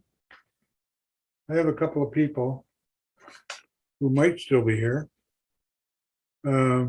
Just Mr. Osan, are you around? You were listed as wanting. Yeah, I'm just a fly on the wall right now, as me and Donna discussed. So just trying to see what happens in these meetings. So it's more of an academic thing for me than participation at this point of time. Well, that's okay. We're learning too, by the way. Thank you. Mr. Charette is with us. Do you have comments on this? Yes, thank you, Mr. Chair. I have a few concerns. Being that this townhouse, it doesn't fit in with the rest of the properties in the neighborhood. We're all single family homes here. The most is only 2 floors high. There are no 3-story buildings here. It's going to impinge on our privacy. I find the building is too close to my property line. 10 feet is not very far. I can almost put my arms out and stretch that far. Can I just ask you to tell us what your address is? It's 211 Lesperance. I'm right next door. Okay, thank you. And I have existing cedar trees along that side of the house, which I'm worried about if that property is so close. Like the sun is not going to get on my trees. My garden is not going to get sun. Flooding. Yeah, and also my biggest concern is when she was commenting about the 100-year flood. Well, here it seems we get it almost every month. That property, 227, the whole backyard floods, which entails brings all the water in my side. My whole backyard floods. My crawl space under my house floods. My garage floods. My side drive floods. I've got to run a sub pump for hours to get all this water out of here. And I just think this plan is not acceptable for this neighborhood. It's just too big. We got all single family homes here. There are many greenfield places where they can construct their townhouses. This is not one of them. This has an existing beautiful single family home, which makes no sense tearing it down in the first place. I think it's just corporate greed. They just want to make lots of money and disrupt the neighborhood. Thank you, Mr. Chair. Oh, there's our old pool. I keep forgetting that. If I'm looking at a map, my mic won't turn on. Can I ask you, like north of or south of you, there or south of this property, 227, there's a single family residence. And then the next two lots have look like row housing. They've got they're four actually- addresses on each one. Yeah, they're fourplexes. So Those apartments were constructed way back when maybe 80s. We've lived here 20 years. My parents lived here since 67 and I bought it in 93. Yeah, okay, I was a little bit confused when you said there's nothing like this in the neighborhood, and then I looked at the map. Those are row houses. Yeah, but they're not row houses, they're fourplexes. Okay. And they're only 2 stories. And they're only 2 stories high.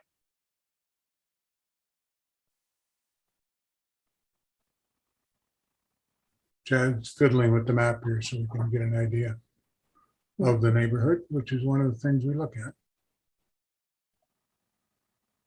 Okay.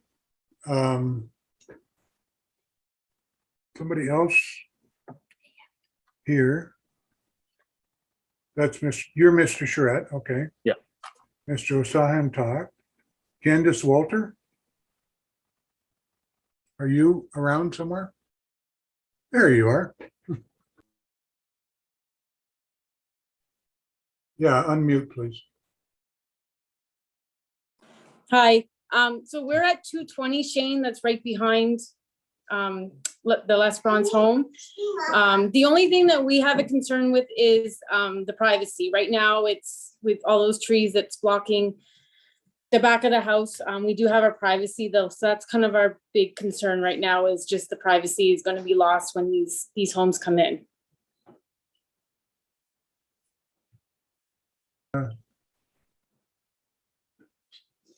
Can you point out where this address is? Right there, 220 Shane? 220 Shane, okay. Yes. I understand those trees are in the easement or the alley or whatever that is behind there. So they will stay. Okay. Those trees will stay. Yes. That are in that alley. And I know there's some cedar trees too that kind of block the fence, so I'm hoping those don't go as well, but I don't know. Yeah. Yeah, I can sympathize with you. My son bought a raised ranch in a neighboring municipality. And raised ranches have like the kitchen at sort of a middle level with a big patio door, and then out everybody put a deck. stairs down to the ground level. But the neighbor in his backyard put in a trampoline. And there was no requirement for separation or anything. So the kids are over there on the trampoline. Every time they went up, they were looking into their backyard. So it was a little disconcerting.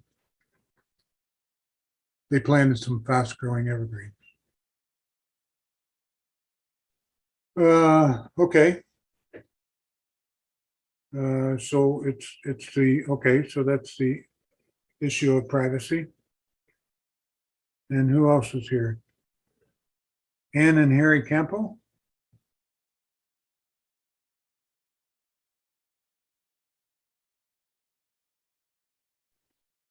Ann and Harry Campo, are you around?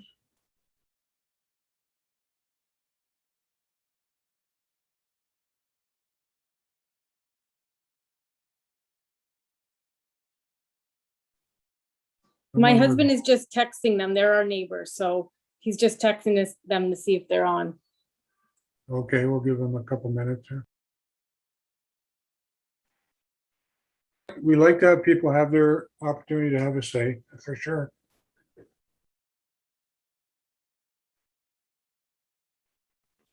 Mr. Chair, if I may just say something really quickly while we're waiting, if that's okay. Christian, yeah, sure. I did meet with them actually when I did see their comment. Their concern was the trees. They're looking to have the trees taken down because of a nuisance being the poplar tree. So they have a large concern with the trees being there. And I did explain to them that the trees are not part of this application. They're in the town alley. I have no control myself whether the trees stay or go. That was their concern. I would also like to point out, just to be clear, our application is to construct 2-story units, the same height as a traditional single-family home. They're not 3-story townhomes. There's no 3rd floor. So these units are the same height as a traditional 2-story home. And Harry can speak to this, a little bit more. But my understanding is we could come to this committee in 6 months for a severance to create 2 60-foot lots and build 2.5-story homes, possibly taller than our proposed application, closer to the property lines than our proposed application. And Harry can speak to that a little bit more. Thank you. Yeah, we don't like to get in a situation where we're listening to thinly veiled threats. So please don't do that. It wasn't a threat. It was just to show comparison what could be built on the property. It wasn't a threat. From a feasibility, I'm not able to comply with the provincial policies, densification, and build 2-story homes. It's just not going to be feasible for us to do that. So apologies if it came off as a threat. It was not a threat. It was just to show what could be proposed versus the alternative. Okay, point taken, point taken. Sorry. May I say something, Mr. Chair? Yeah, give me a sec. Still looking to see if the neighbor is available or not. Okay. Okay, Mr. Shrek, go ahead. Now I lost my train of thought. Sorry about that.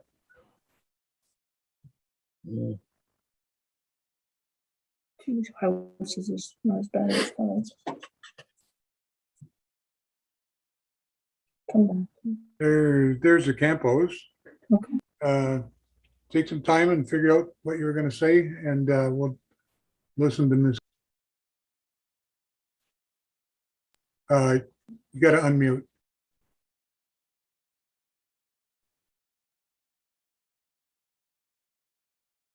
Click on that little red microphone.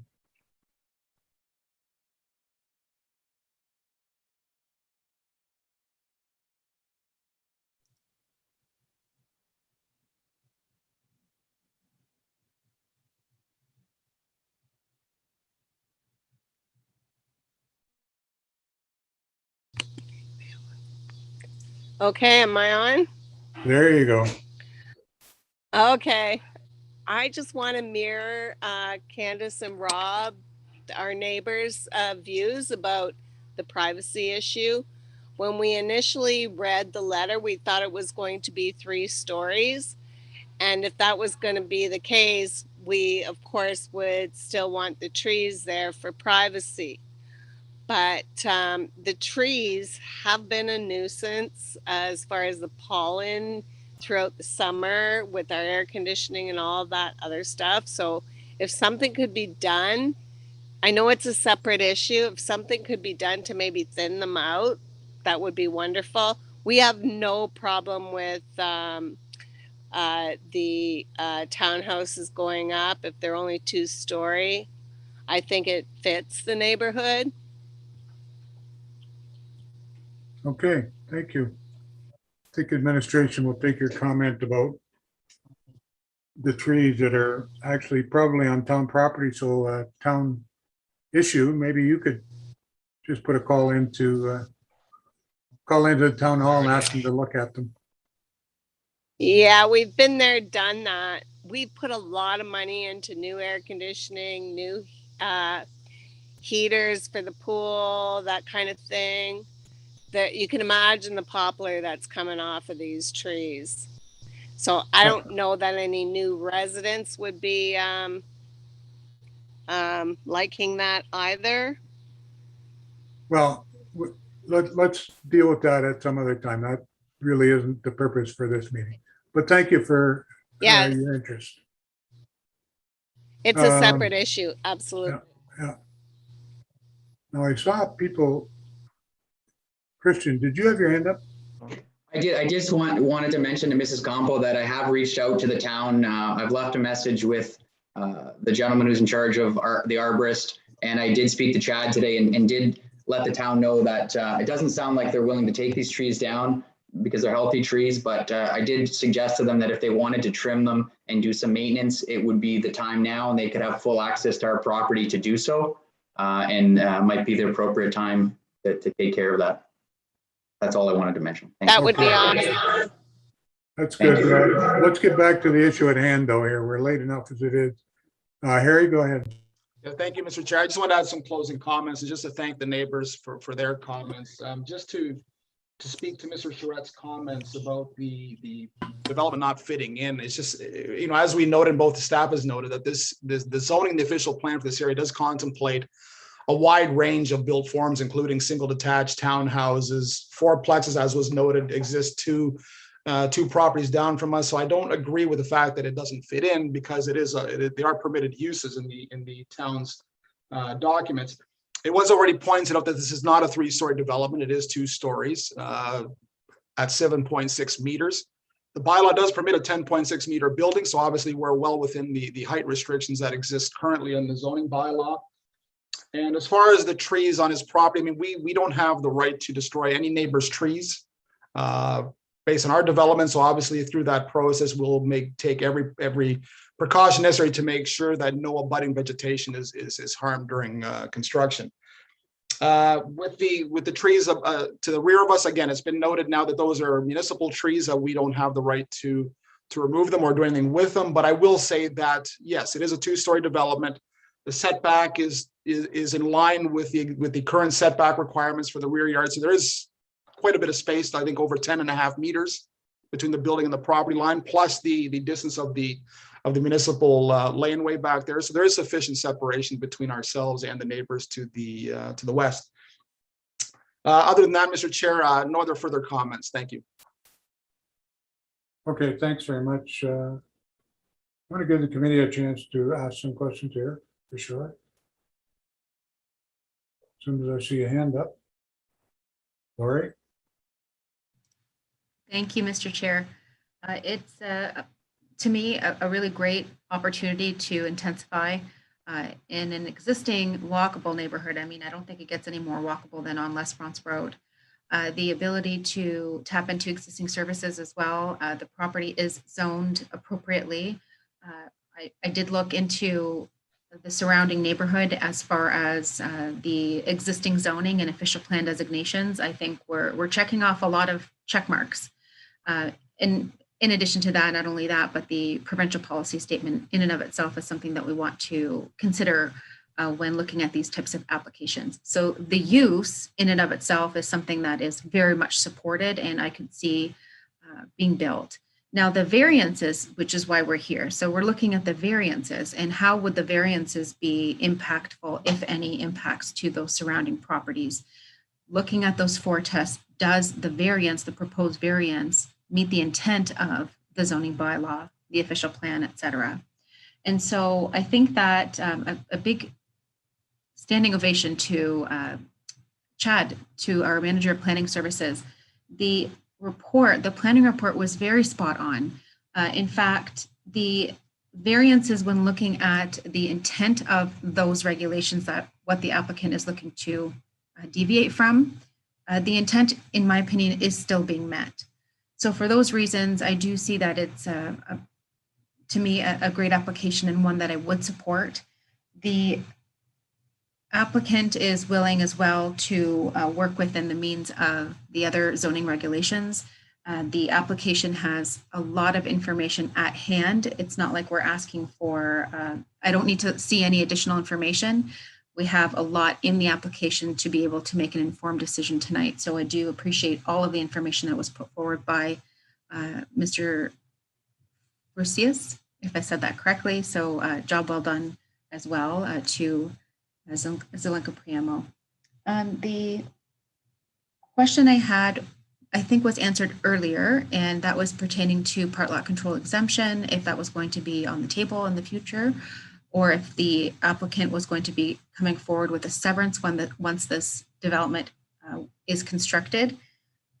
I did hear that. However, would there ever be an opportunity to the applicant to consider rental as opposed to freehold and selling these, to increase our rental stock in our municipality? Well, I'm not sure there's an answer to that. Christian. Through you, if I may, so typically we do keep some rental units in all of our projects. We've got 2 condo buildings under construction now. We do condominiumize them and retain rentals just for the flexibility of being able to sell them down the road. So we may look at a situation like this where 2 are rentals and we sever 3 to help just mitigate some of our financial exposure. But at the very least, I cannot see how some of these will not be rentals. Thank you. Okay. Mr. Charette. Yes, thank you, Mr. Chair. I feel my concerns are being ignored. This development is huge. Look at the size of it compared to our houses. There's no row houses in this neighborhood. And if it was a 4-plex, maybe I would go along. 5 is just too big. And also my concerns about the water. Is there anything going to be done about the flooding? Is there going to be a sewer system put in the alley or something to get rid of this water? Because our backyards are lower than the front yards and the water won't go to the road. Okay. Those are valid complaints, but they're not really what the committee is looking at tonight. The committee is simply looking. It's going to put the water on my property. It's going to. The engineering conditions that were proposed by administration are requiring the builder to show a plan drawn up by a certified drainage engineer about how that water is going to be kept on either his property or on the town's property, the streetscape or the alley behind. So it's really not what we're looking at tonight. We're not looking at whether or not there's going to be a 4-plex in that space. What we're looking at is when he builds it, how close to the lot line can he come? And we're setting rules about how he deals with drainage and rear yard drainage and having enough services to the building. And if he's planning on separating units in the building, that he makes sure that he provides the required services so that each unit has its own. Those are the only kinds of recommendations that we're making. The ship has sailed as to whether it's going to be a shared unit dwelling on that property. That was a long time ago when the old Tecumseh Council zoned that for that use there. So they just want to cram us in. Like row houses. It's been an old, I don't know, when I was just feel I'm being ignored. well, you're not being ignored by us because we're listening to your concerns about drainage. And we're going to make sure that any approval that we give them will ask that be taken care of. And I'm sorry you feel that way, but You muted. that's what happens when I talk with my hands. Hmm. We're not council. We don't have any say in terms of what kind of use is on that property. That's in the zoning bylaw. If somebody wanted to come and apply to us for a change of use, they could do that and we would look at it. But this is not what this is tonight. This is only about side yards and Okay, the I'm being, result of the side yard issue is that it's 5 units instead of 4. But that's what the committee is considering. and the side yard's supposed to be over 12 feet, right? The variance. Well, the variance is listed in the application, so. And they're applying, that's what would be required, and they're applying for us to approve it to be smaller because of mitigating circumstances, what they can do to show us that the reason for that side yard goes away because of the engineering and stuff that they're doing on the property. Anyway. Tony? You look like you were nodding off there. And you got to turn your mic on. Got caught in the same trap. Through you, Mr. Chair, my only concern with this is the parking for the outside units. I guess my question would be for Chad, it is 2 parking spots for every unit. And if that parking issue has been clarified.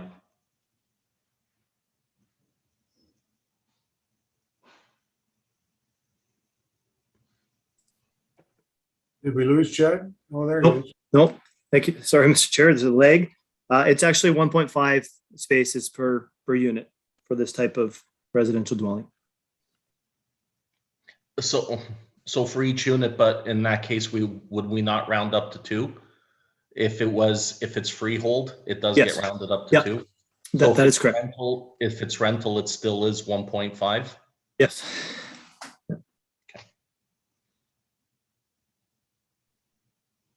Okay. Satisfied, Tony? Yes. You did look at the number of parking spaces? Chad? Mr. Chair, they can accommodate 2 cars within that front yard space. So, and sorry, Mr. Chair, I noticed that the applicant has his hand raised. He might be able to. Each unit also comes with a single. Sorry, each unit also comes with a single car garage. So there's at least 2 in each person's driveway, possibly 3 plus a single car garage per unit. Thank you.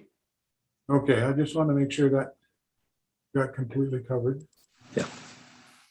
Okay. Lori, Chris? Lori? Thanks, Mr. Chair. Just a follow-up question and a clarification for our resident, Mr. Charette, that indicated there were some concerns with compatibility. I really liked your comments, Mr. Chair, and especially as I mentioned in the planning report on the intensification and the reason for the zoning on the property. So at R3, it is a medium density residential zoning district. What we're looking at the variance and the impacts on the variance at hand.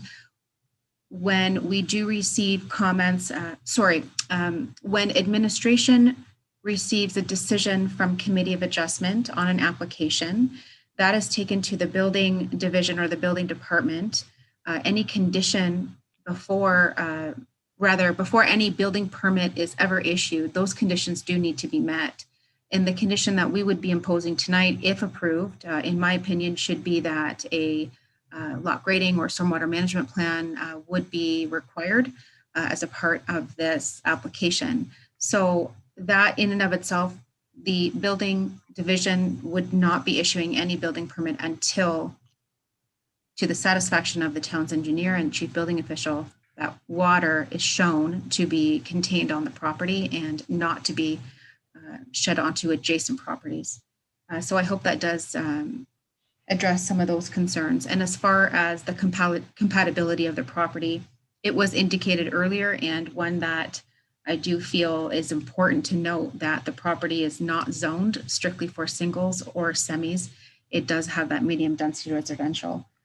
For those reasons and several others, I think I'm going to get straight to the point, Mr. Chair, and recommend approval of the application at 227 Les Bronze with the condition as set forth in the planning report. I don't want to miscommunicate that condition. So it is that the applicant submit an engineered drainage and grading plan showing how stormwater will be controlled to prevent it from flowing onto neighboring properties to the satisfaction of the town. Okay.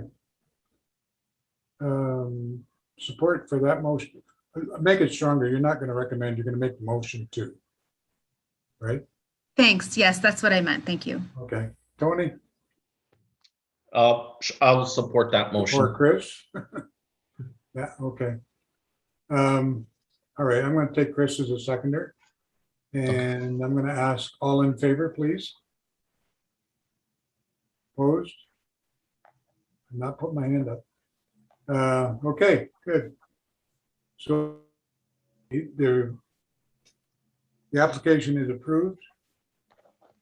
Donna, the waiting period? 20 days from the date of the hearing. Okay. So there's an appeal period for 20 days. Somebody's so bent. Okay. Thank you very much, guys. Thank you, members. Sorry about the long prelude, but there we go. Thank you very much. Have a good night, everyone. Thank you. You're welcome. Okay, who's hungry? Donna, I wanted to ask about, I see we're still getting that stuff from IRCA about make sure you got a fire truck or whatever, a water buggy. They didn't tweak, we didn't get to them? Yeah, Chad, go ahead. Yeah, Mr. Chair, I did have a conversation with the planner. They still have to comment on that, given that it's in a hazard land area. We did talk about them revising the comments to acknowledge that the town has taken the necessary steps to address it. So I'm going to have a discussion with IRCA this week to sort of remind that we had talked about that, and so we can get those comments updated. Okay. Yeah. You know, it concerns me when we're being warned to do something we're already doing. Anyway, any old business, Donna? Can't hear you. No old business, sorry. Oh, good. Any new business, anybody? I did put on the agenda about the electronic signatures. I'm having some issues with the electronic signatures not being signed in a timely fashion and getting back to me.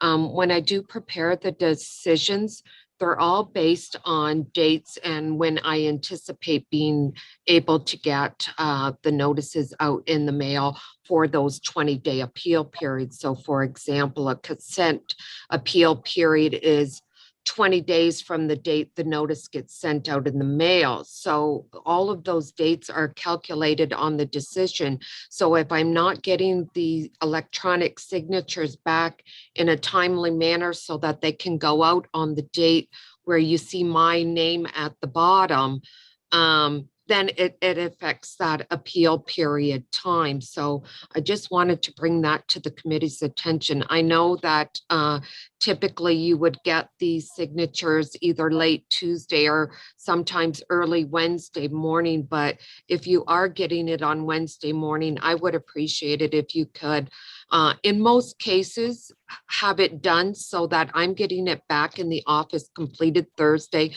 so that the notices can be sent out on a Friday. Now, unfortunately, like this week, for example, Thursday is a holiday for the town and I'll be out of the office Friday. So I'm going to do my best to get these out to Jennifer so that she can get the electric format out to you tomorrow so that you would have tomorrow and, maybe Wednesday morning so that I can get the notices out Wednesday afternoon. So if you could just, promptly attend to signing it, it's really appreciated on my part because of those dates that have been established.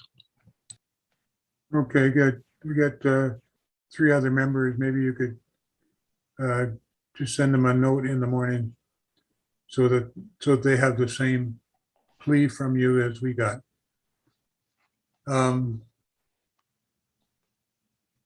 Members all got the notice about COVID declaration or what do you call it? Vaccination status, I guess. I suspect that as long as we're not going in the building, we're doing it this way. It's not such a, I better not say it. It's not such a big deal, but there will be a point where they are really gonna need to know if you can attend or not.